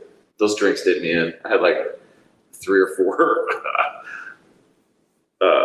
Crown and Cokes. Dude, it was a day. It was a great day. Yeah. I had a blast. It's just like it's not muggy like last year. No. So it's a lot better than last year. 100%. It's still hot. Yeah, if you guys have not seen any of the lives that I did for MoParty and you want to get an idea, most of the lives I was doing was earlier in the day because my phone, while it was doing so good, I got 5 lives in and it shut down on me and it overheated, and it took a good half hour, 45 minutes to get it cool enough for me to feel comfortable using it. So I recorded a couple small reels, and a lot of today was talking with people. Lots of fun. We heard a lot of cool stories. Unfortunately, now I'm getting all the names of people that we met mixed up. Bro, the only one I remember is Jim because of his truck. There's Jim, there's Jeff, there's Dave. There's so many names. But there was this one guy. I don't want to say his name wrong because I forget what it was. But he had this guy with the 70 blue Roadrunner that he got when he was 16 years old. He's had it ever since. That was Jeff. That was Jeff. Yeah, that was Jeff. Okay, so we got a Jeff. I think there might have been more than one Jeff. There was also a Shane. I mean, the Roadrunners this year are insane. Yeah, there's a lot of cool Roadrunners. There's a lot of Roadrunners this year. They're better. At a show like MoParty, there better be a shitload of Roadrunners. I'll tell you that. Well, I mean, you hardly ever see them. See you guys tomorrow. We gotta sleep. Greg, look forward to seeing you tomorrow, man. Come up and say hi. We're gonna be running around trying to get a lot of video tomorrow. Oh, yeah. I know since it's gonna be more of the later day tomorrow, I plan on pushing hard for like the first few hours, and then just find somewhere to chill out with everybody and chit chat and just hang out. Maybe at the B-Boys barbecue place, we'll hang out. There you go. Yeah, they got a nice spot. They got great drinks. Yeah, they're cheap, and the people that work there are nice. Yeah, they're super sweet. I'm trying to figure out. I really think that I want to hit the drag racing. That might be a good time to chill because we can just sit in the stands and watch the drag racing. Yeah. So we might do that. We also have, we have media passes, so we can get into some cool spots and get some cool shots. So we got to do that. But last year, so much to do and see and so many people to talk to that I didn't get enough drag racing in. And I didn't even get to the track once today. So tomorrow I absolutely have to. And then we got to get the burnout contest. That's always fun. Like I said, tomorrow, I think the burnout contest is tomorrow evening. Yeah, it's towards the end.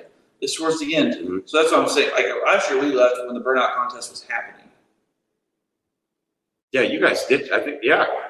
We left. Because I met you guys up at the trailer. Because I was on the wall watching it, and my live was actually working. So if you want to see a live of all the burnouts, you can find it from last year, and it was an awesome burnout contest. I'll tell you that. What there was even a petty car of Valari. Oh my God, the petty car was amazing. Did you see the one in the Survivor tent that showed up? No. It was a wide body petty car. And I forgot to go get pictures for Dustin. Dustin, Dutch Guy's Garage, is supposed to be in Bowling Green tomorrow, I think. So hopefully he shows up. That'll be fun. But overall, A+. Yeah, I'm just having a great time. It's a lot of fun.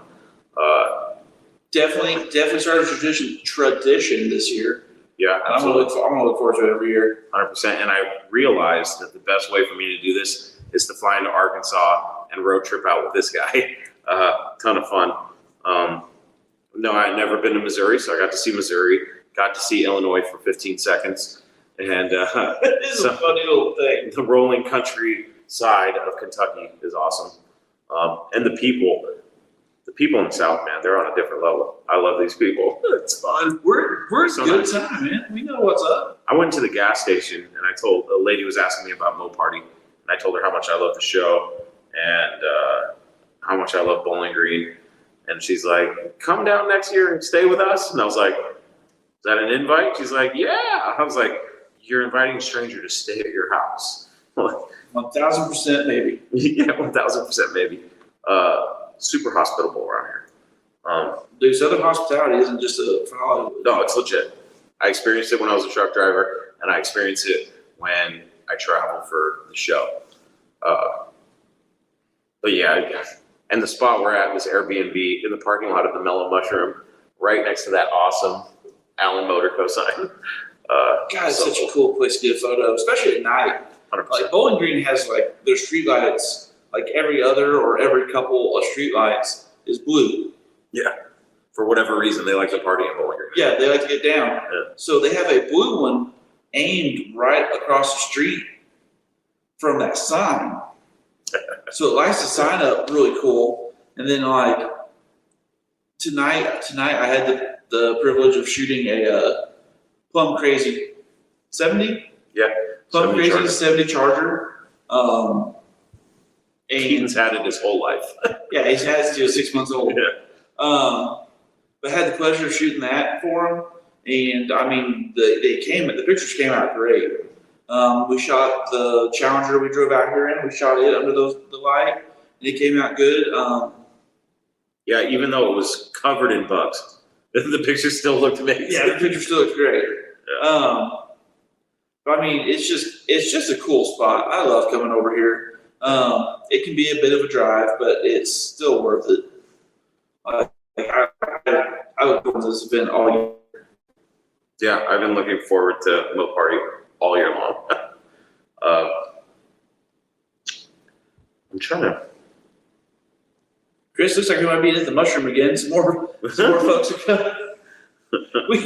Our Airbnb fridge is so full of leftover pizza from us going to the Mushroom. We've got 3 pizzas worth of leftovers. So don't even worry about going there. Just come over here. We got a Pacific Rim and a pepperoni pizza. Yes, sir. Just bring beer. They had in the car corral. They had, I forget what year. I think it was an '84. First gen. Oh yeah. 12,000 original miles. Never been titled. No rust on this truck. It was pretty amazing. I was curious about the price. 22.5. Yeah. Strong money, but no rust. The cleanest first gen I've ever seen. Like It's definitely up there. Yeah. just immaculate. It's definitely a 12,000 mile truck. I'll say that. Yeah. Guy was so confident. He's like, underneath looks better than up top. And I was like, good gosh. Joe's Mopar mess. The best car I saw. Gosh, that's tough. For me, it'd have to be the black 71 Roadrunner. That thing was badass. It's pretty great. 4-speed car, air grabber. Black on black on black. Oh, yeah. Oh, murdered out. Even the decals were blacked out. Yeah. It had the strobes, the reflective strobes in black. And it was all original. The Brockton Dodge Daytona. That was cool. That one, was that never titled too? That one was the never titled that Daytona. was the never titled Daytona. They had all the documentation with it and everything. Yeah. God, there's just so many cool cars. No, obviously, I'm a fan of the Moon Eyes van, Sean's van. Obviously, there was this kid there that bought this. It was an orange and white swept line. He bought it on Halloween of 2020 from a funeral home who had gotten it from a school district. I was like, that's how you get haunted stuff, right? But that one was super. It was like low key, like top secret ratty. Like it had little things here and there that made it in our book a ratty Mopar. But I mean, it was great. It was a very clean truck. Kid had a lot of pride in it. His dad has 7 Cudas. Oh my God. And we were sitting there talking, and he's like, yeah, I've been collecting them for a long time. He's like, I have a lime green Cuda. You'll love talking to him. They're going to be at that same spot tomorrow, so we'll circle around. I'm trying to think of the best car. That's really a tough one.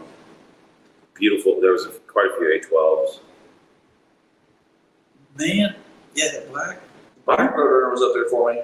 I'm the wrong guy to ask favorite car because I'd probably say something that everybody's like, huh? Because that A100 with the real super bird wing, the ratty A100 with the fuzzy interior, like no, that one's pretty outrageous. Man, Chris and I got in a little bit of a debate over that one. It's the first time we've actually disagreed on it. it's a truck. I disagree. I think it's a van cab with a bed. It's a truck. It's got a bed. It's a truck.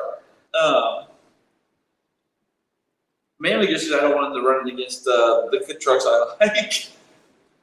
It's really tough. I don't like the idea of picking one. I do not envy you. Like I said, I do not envy you. For me, the leader in that one is Jim's truck. Jim's truck's cool. Now, he's got a Swifty. It's a Utiline. 68. Yes. I forget the name of the color. But it's Jeeps came in this color. It's a wonderful tan. It's like a Mojave? Like Mojave sand or something? Yes, something sand Mojave. Anyways, beautiful colors. Wife picked the color. It's got a pistol grip shifter in it. And normally you see a swept line like that. If you were to shut the hood, I would almost bet my life that it's got a modern Hemi swap in it. Oh yeah, for sure you would think you had that. Right? So I walk up to it, and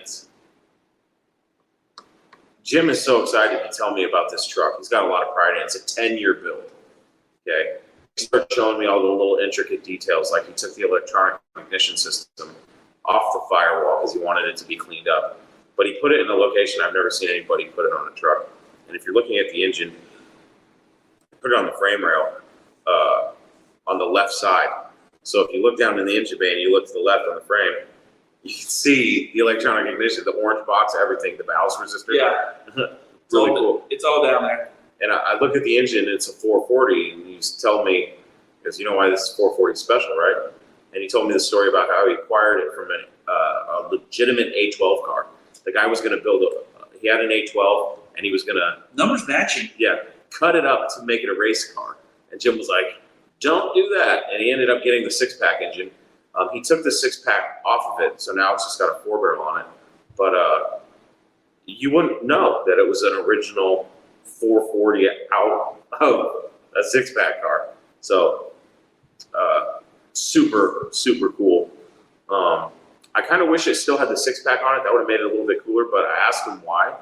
And, he said, every time I've had a 6-pack car, I spent more time under the hood than I did driving it. I always having to adjust those carbs. Yeah. Oh, man, it was a great day. Like I said, we're exhausted. Yeah, it's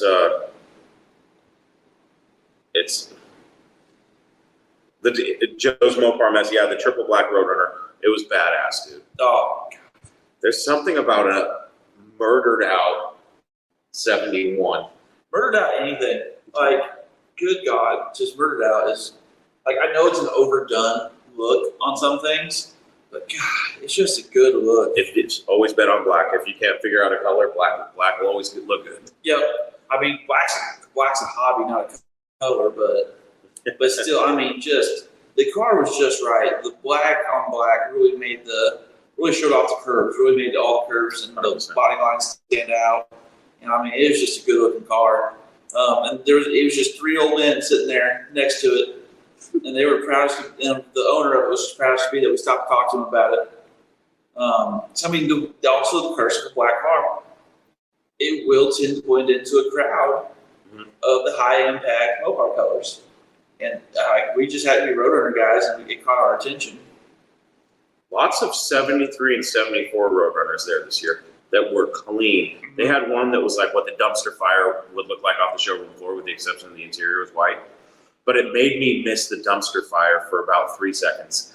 I was like, my God, that's what the car could have looked like. But Man, but yeah, I know. I know. Tall John, the swap meet looked amazing. There was a lot of parts. Compared to the swap meets on the West Coast, the prices are so much better out here. When I was in Vegas, somebody had a 71 to 74 Peabody pistol grip for like $450. Won't budge on the price. There was one there today in better condition for $150. If I didn't already have a brand new one at home, I probably would have bought it. But yeah, lots of tin grill stuff, lots of parts for 73, 74 satellite Roadrunners. I need to go back tomorrow, and if they have it still, I'm going to buy one of those long-handled 4-speed pistol shifters. Because in Jim's truck, he said that's what he used. Yeah, he had the tall one. He had the tall one. And he used the tail shaft he used the 833 out of a 68 bench seat Roadrunner. And that was where the shifter came from. Yeah. So now I know what I'm looking for. Well, the shifter did not, but where it was placed because of the tail shaft makes the placement for that tall Peabody shifter perfect. Like, I looked inside and I was like, that's perfect placement. And then later he said that he used a 68 Charger transmission. So I was like, okay. And I know, like, mine, the 833 in my Roadrunner needs to swap the tail shaft out because it's out of Pete's 68 Charger. So it's different. Josh already called dibs. He said, when you're ready to sell your Roadrunner, buy it. And I said, I've already called dibs. I probably won't sell it, dude. I say that now. If somebody came to me with the right amount of money, like, everything's for sale. I already told you my backup plan. I haven't gotten to love that car yet. Like, get my hands on it and touch it and caress it. What's up, Wilburn?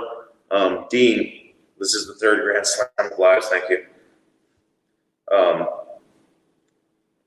I did sell my 73. The dumpster fire's gone, long gone. I sold it for $3,000. But yeah, it's just MoParty. I just can't say how much I love this event. There's something about, and like muscle cars at the Strip, when you've got autocross, drag racing, and a car show, you've got a little something for everybody. The swap meet, that just makes it so much fun. It makes it. Car shows are cool, but you gotta have a variety, and I mean, you can't turn a corner here without bumping into something different. Well, I also like the fact that you're looking at all these badass cars, and in the background you hear tire screeching, you hear drag racing. It's like, yes. Engines roaring. I mean, yes. it's a whole like immersion. like if you go to this event or any event like MoParty and you get your testosterone levels checked before the event and then after, you're going to be ready to make some babies and stuff. You know what I mean? These events are so much fun. Apparently there's been a lot of lives tonight. That's cool.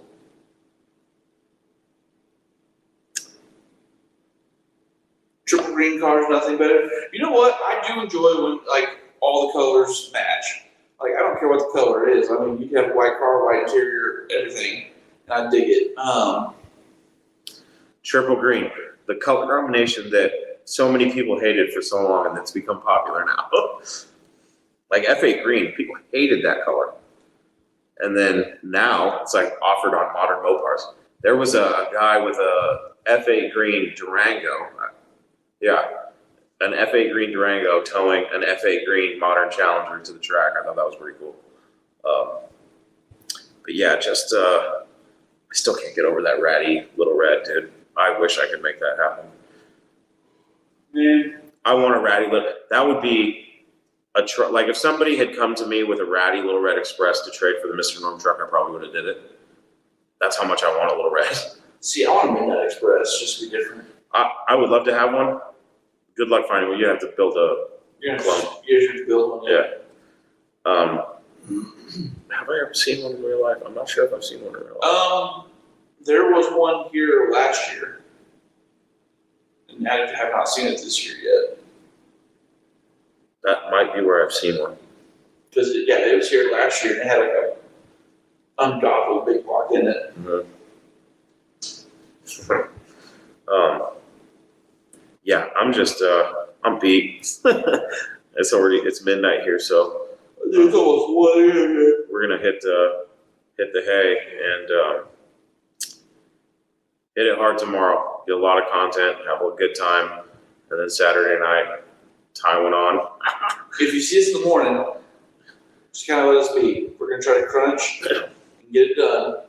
I'm probably I talk about wanting to stop and talk to people, and I do. Tomorrow morning, I'm probably gonna be like, dude, I will talk to you in a little bit. I gotta get this content. Yeah, that's what I'm saying. Don't be upset because I want to be helping Chris catch up on video. Yeah, I'll just say that. I mean, I gotta get this content out, and then I'm gonna, because I want tomorrow to be like the cool down, just chill, Like look at stuff, talk to people. tomorrow's when all of our buddies are showing up. So I'm for real. Like tomorrow, I plan on before we get there, I want to run and just grab a couple of lawn chairs, put in the car. That way, we get the videos in the morning. We just find people we're cool with, and just kind of chill out, hang out, get some drag racing stuff because I know you're with drag racing stuff.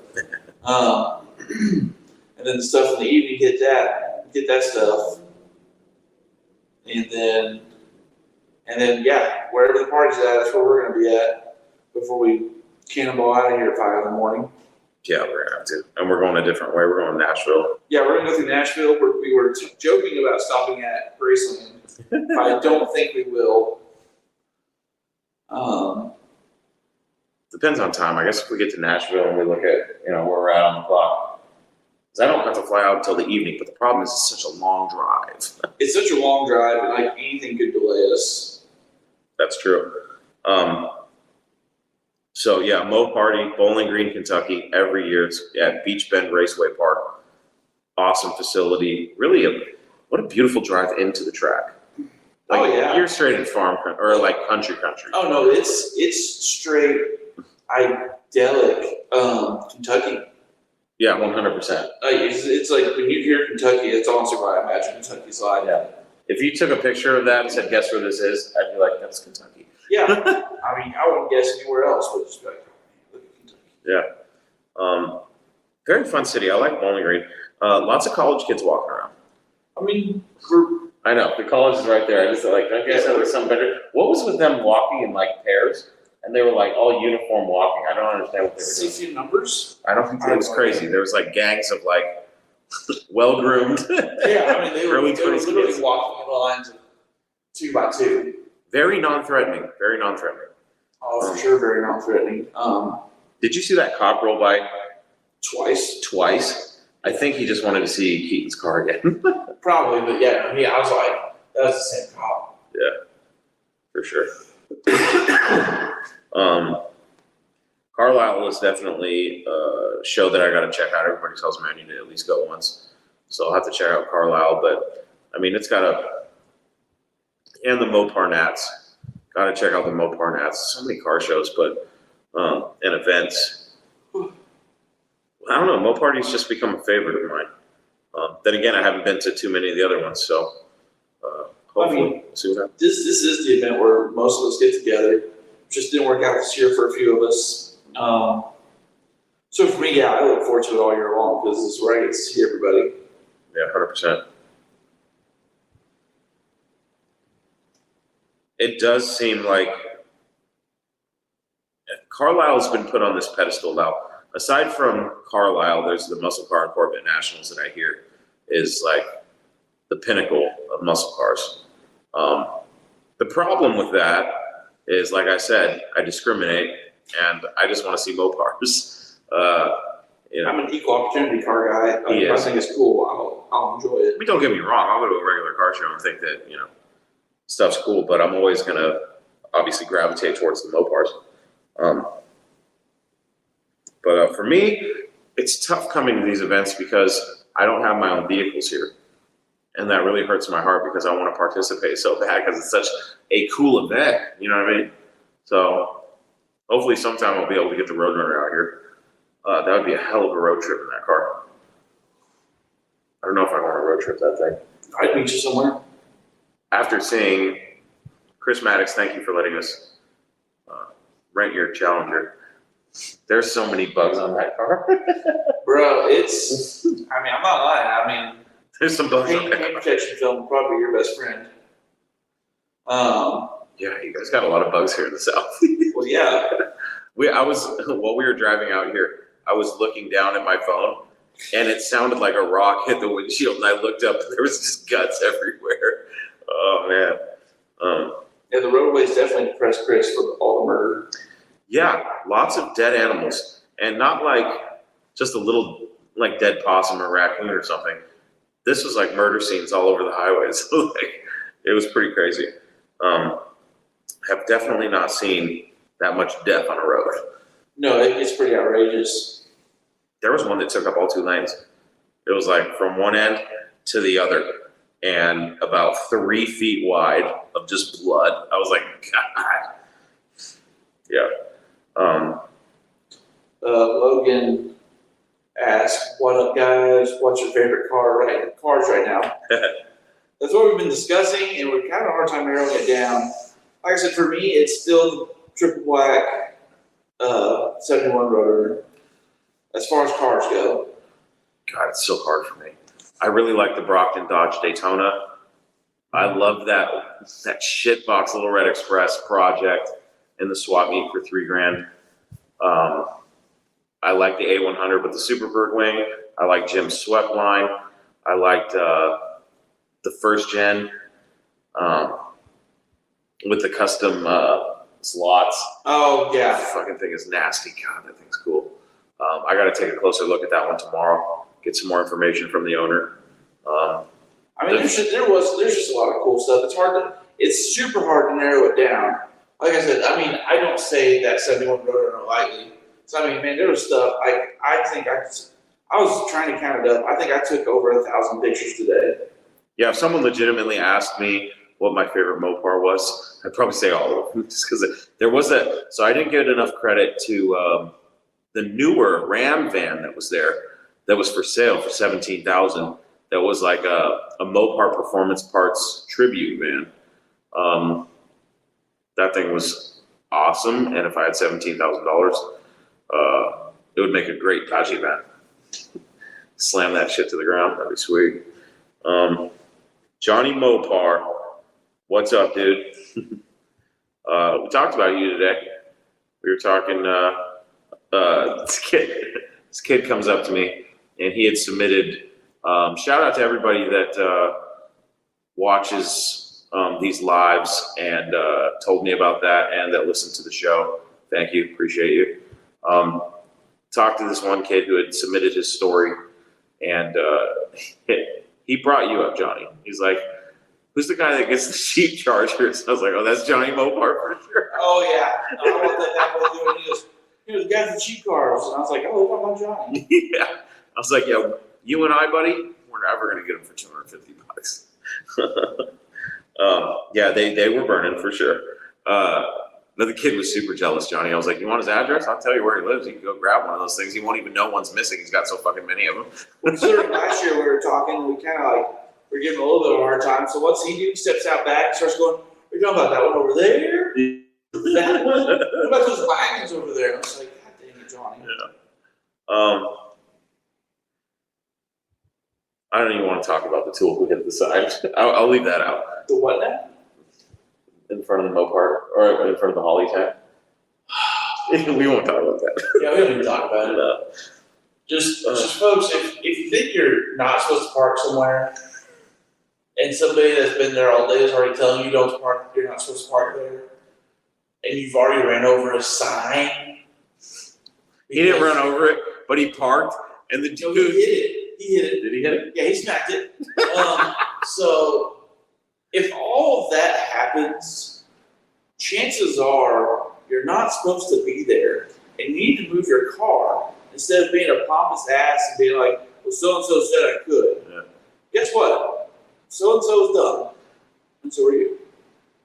Like, especially in that spot, you think you're worthy to part of that. Why wouldn't you just do the right thing and go park behind?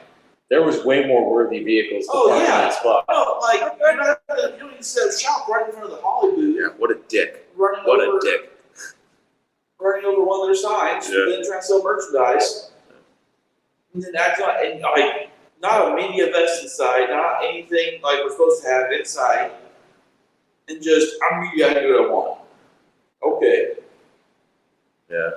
I'm not bashing. Tell everybody how many episodes of a TV show you were on. I'm really not bashing. I do not know this individual, but just the attitude rubbed me wrong. You know what I mean? Everybody I mentioned my hatred for this guy too. They're like, yeah, we've heard things, or they've witnessed it themselves. So it's not just me saying this guy's a dick. But anyways, moving on. Johnny, it definitely wasn't me in Maddox's car that hit the sign. Thank you. You know what Johnny said? Yeah. He said, does Maddox know you hit a sign with his car? I guess I am kind of a pompous prick, sorry. No, it was not us. We parked where we were supposed to. Yeah. Got to meet Mr. Norm's son, Norm Jr., Lee Cross. Super nice guy. Met him and his wife today. Salt of the earth. Yeah, you know what I mean? Super nice guy. JP Emerson is going to have him on his show. So being the nice guy that I am, I said, okay, you go do JP's show because it's a good show. If you haven't listened to it, go check it out. But then Talking Mopars is going to have to come in and clean shop and ask the good questions, the hard hitters. Super hard. No. I like when people go on other folks' shows and I can see what questions they ask and I can come from a different angle. So that'll be a lot of fun. Logan says Carlisle Nationals or MoParty. What shows are worth it? Man, I'm not gonna lie. MoParty's definitely worth it. I haven't been to the other ones, so I don't know. Yeah, that's what I was about to say. Like, but I can't say for certain because I have not gone to either of the others. It depends on what your flavor is. Do you like car shows and car shows only? I think that'd be more of a Carlisle gig. Yeah, especially if you're like the OE type, like you want to see, and you like everything. I will say this: there was a PT Cruiser that got me to stop today and look at it. 392. Because I looked over and it had a 392 Hemi in it, and I said, "Okay, this may change my mind about PT Cruisers, but only Hemi swap ones." But definitely, I would love to take a spin in a Hemi swap PT Cruiser just to see if I felt a little cooler in it.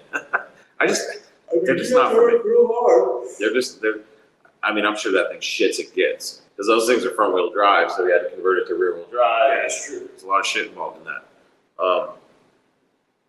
But the Mopar Nats, if you're a quarter mile junkie, the Mopar Nats is probably the place to be.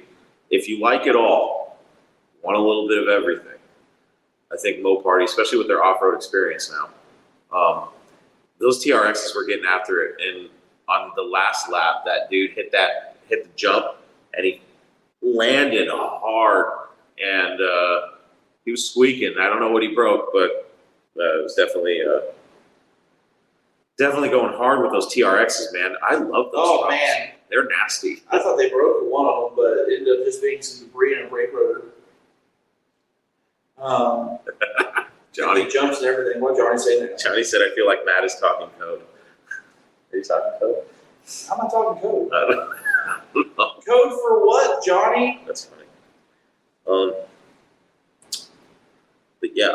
Okay, what shows are more organized? Again, we haven't been to those shows, so I can't say one way or the other if they're organized or not. I definitely can't say. I do know that our buddies at DIY Hemi go to Carlisle every year, and they really enjoy it. Yeah. MoParty seems to be pretty darn organized, really. I mean, but again, I haven't gone to the others, man, so I can't give you a definitive answer. Carlisle, as far as organization, Carlisle is organized by section and by type of vehicle. Yeah. So it's easier to navigate, from what I've seen. I wouldn't say so much that MoParty is difficult to navigate, just that there's just a lot. It's easy to get overwhelmed. It's definitely easy, because, I mean, And distracted too. Yeah. Like if I was going through a section of e-bodies, it'd be easy to go one by one and check them out. Here you're like, look at this crazy, like that six-pack Cuda. The guy had the story where somebody, so I think it was his brother-in-law. Brother-in-law and 3 of his buddies. Yeah, his brother-in-law has a super track pack, six-pack Cuda, 4-speed car, beautiful. And his brother-in-law owned it. And his brother-in-law's friend were like, hey, you want to trade rear ends? And they traded the Dana 60 for an 8 3/4 out of the B body, so it was all fucked up. They ended up taking it for a spin, and the bearing seized on him, one of the bearings, and they took it back because the guys had just traded up the Dana 60. He was getting hosed on the deal, and the car's numbers matching, and so they were going to get rid of the original rear end. For what reason? I forget what reason. I was so in awe of the story and how crazy they sold it. We're trying to sell it to somebody else. Something like that, yeah. Right, they were trying to rip this. Yeah, they were trying to pull a fast one, but they ended up getting the original rear end back. The story, I think I was live during that story. I'll have to go check it out again. You were. I think so. I'll have to go through. There was a couple stories that I got on the lives, and it's messed up because I was hearing these stories and I was like, I need to come back and do legit interviews with these people. And I realized after it was all said and done, I was like, how many stories did I get? And I was like, now I gotta go back and get more again. More than you wanted. Yeah. It's tough when you start organically talking to somebody and you're recording, because you're like, I don't want to stop the conversation. Like, hey, do you want to be on camera? I feel like a dick saying that. Well, also, you do a great job of not aiming the camera at the person talking. You just kind of keep it in a general direction so you pick up their audio. Yeah. But you're not like, tell me your story. I try to, it depends on what kind of conversation I'm having. If I'm having a conversation about the car, sometimes I get so involved that I forget where my camera's at. Ideally, I like to keep it on the car. Yeah. But sometimes I forget because I get so involved in talking to people because personally, I care less about the content when I'm talking to somebody having an authentic conversation. Like, the content is second to just having a good conversation with somebody about their Mopars. Oh, absolutely. That's my bad because I'm a content creator and I want that content. But if I'm having an organic conversation with somebody, I don't want to be I'm just not that guy. I would rather have the organic conversation, talk about it later, or invite them on the show. I invited a lot of people on the show. I should have got more. See, I blew it there. I should have got their contact information. But it's easier for me to be like, hit me up, talking Mopars. You know what I mean? Oh, I mean, we had a few people be like, so this is Chris with Talking Mopars. Yeah, it's a great podcast. And this is his friend he travels with sometimes. I'm just like, I'm not well known. I did not say that. I didn't say you did. I didn't say you did. I don't want people to think I was a dick. Like, yeah, this is my travel partner. No, I mean, it's just, my stuff's not that well known.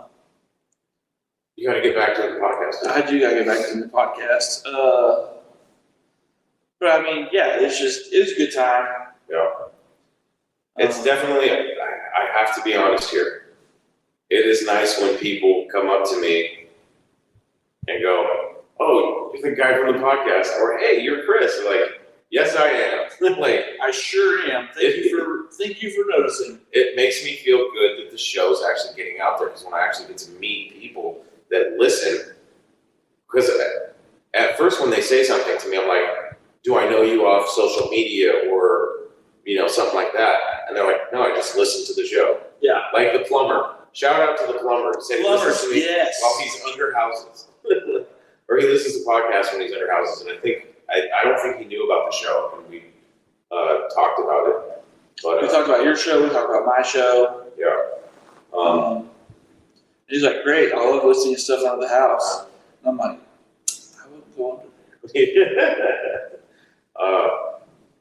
But yeah, when people come up to me and tell me they listen to the show, that just makes me so happy, because I'm like, sweet, I'm glad that you enjoy it and that it's purposeful for somebody. Because sometimes when I'm recording the show, I'm kind of like, who's really listening to this shit? Oh no, I mean, it's just weird because you're doing it. So to hear somebody say that they spend time out of their day listening to you talk is really humbling. I get humbled like a mother. I'm like, wow, that's crazy. Let's see here.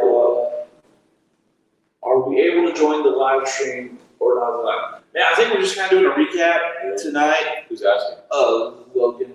Oh, it's midnight, dude. We gotta get up at 6 hours. In the morning.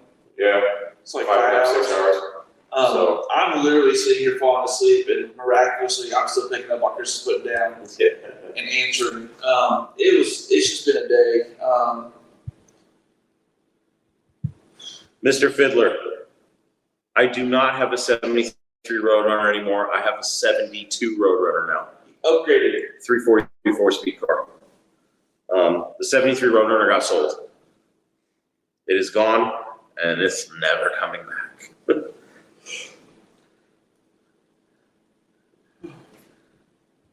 Oh, Johnny says he thinks that the person who hit the sign was one of us. It was definitely not one of us. I'll give you a hint. This guy takes a lot of pictures of barn finds, and we'll leave it at that. I don't think it'll be hard to figure out who it is. Oh my goodness, you're so petty. I'm fucking petty as fuck when it comes to that guy. I'm so like, I'm not bashing anybody. Chris is like, yeah, fuck it. I won't say his name. He doesn't deserve it. If you want to see him, go watch Roadkill. 2 episodes. He wasn't even. I didn't even see him on the show. Dude, I didn't know. He's like a background guy. Like, I'm not saying they don't put out a good product anymore. I haven't watched Roadkill in forever. I like Roadkill. I'm not saying I dislike it. I just haven't watched it. He was probably in the background with his camera. Maybe.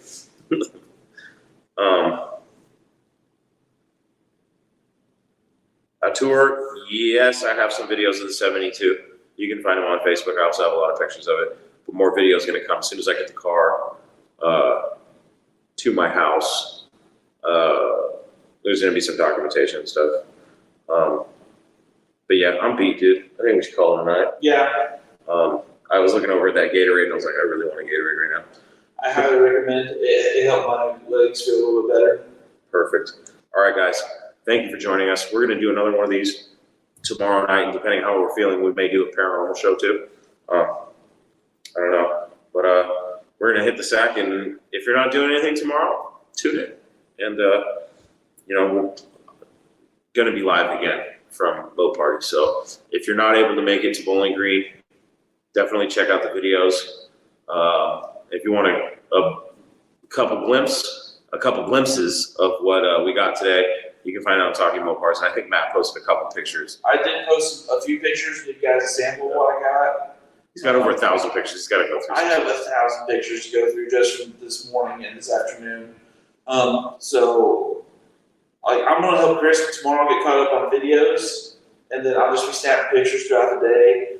But I mean, I'm legit when I say I plan on, like, once we get caught up on videos, I legit plan on just chilling out until towards the end.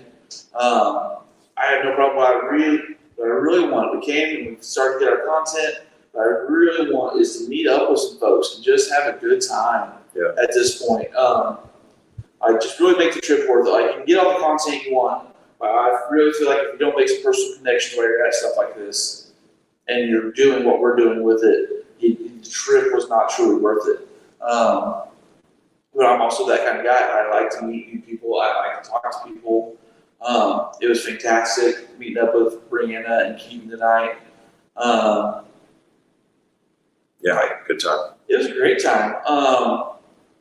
So like that's what I'm looking forward to tomorrow. Is we hit it hard in the morning, and then we're just chilling out and just enjoying the day. I mean, we got killer stuff today. If anybody tries to come at us and say we didn't, then they're being really negative because Somebody asked if I was drunk. What, right now? No. Earlier on one of the lives, like, cameraman's drunk, can't keep the camera still, or some bullshit. And I was like, well, for one, there's only one cameraman here, and it's me. For two, I don't see you out there with the camera. 2, don't see you out there with the camera. 3, I had somebody give me a bush light. I was not drunk. So whoever's saying that, no, I was not drunk. I'm sorry that my hand wasn't still enough for you.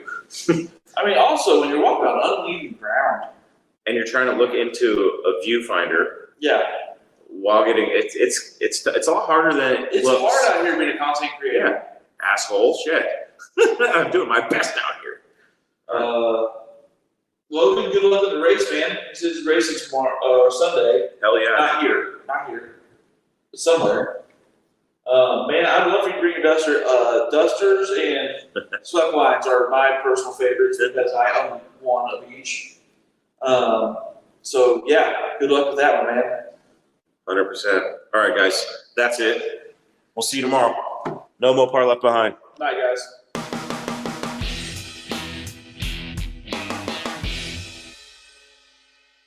All right, guys, I hope you enjoyed my little adventure to Holley's MoParty. Like I said, I will be releasing an episode with my overall thoughts about the whole experience and what I look forward to on the next Holley's MoParty, which will be in 2023 at Beach Bend Raceway Park in Bowling Green, Kentucky once again.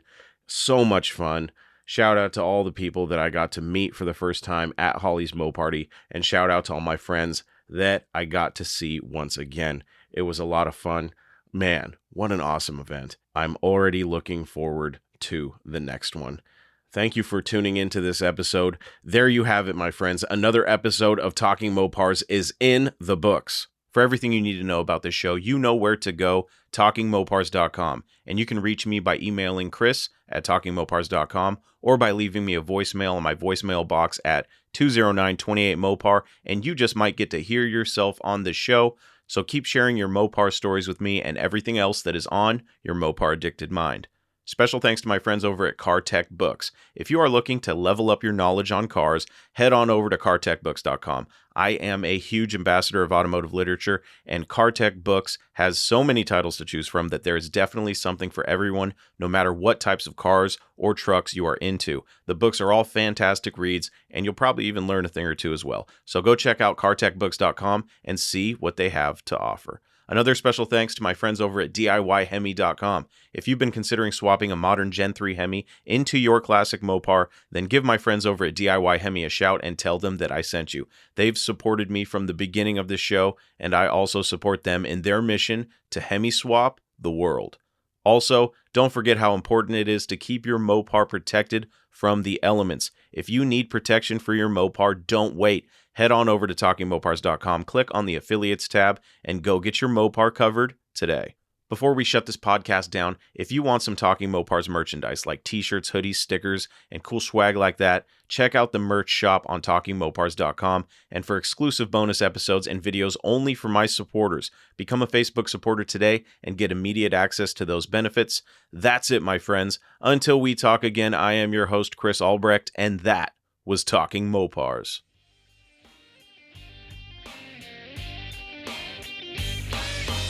Thank you for listening to Talking Mopars, your direct connection to all things Mopar. Until next time, remember, no Mopar left behind.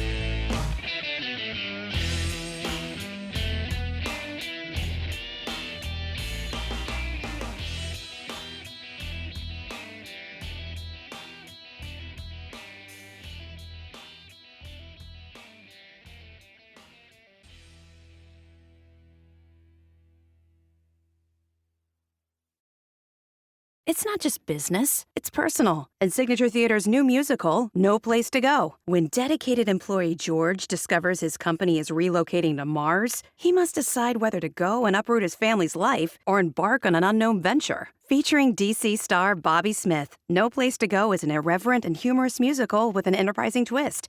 Now playing at Signature Theater through October 16th. Get your tickets at sigtheater.org.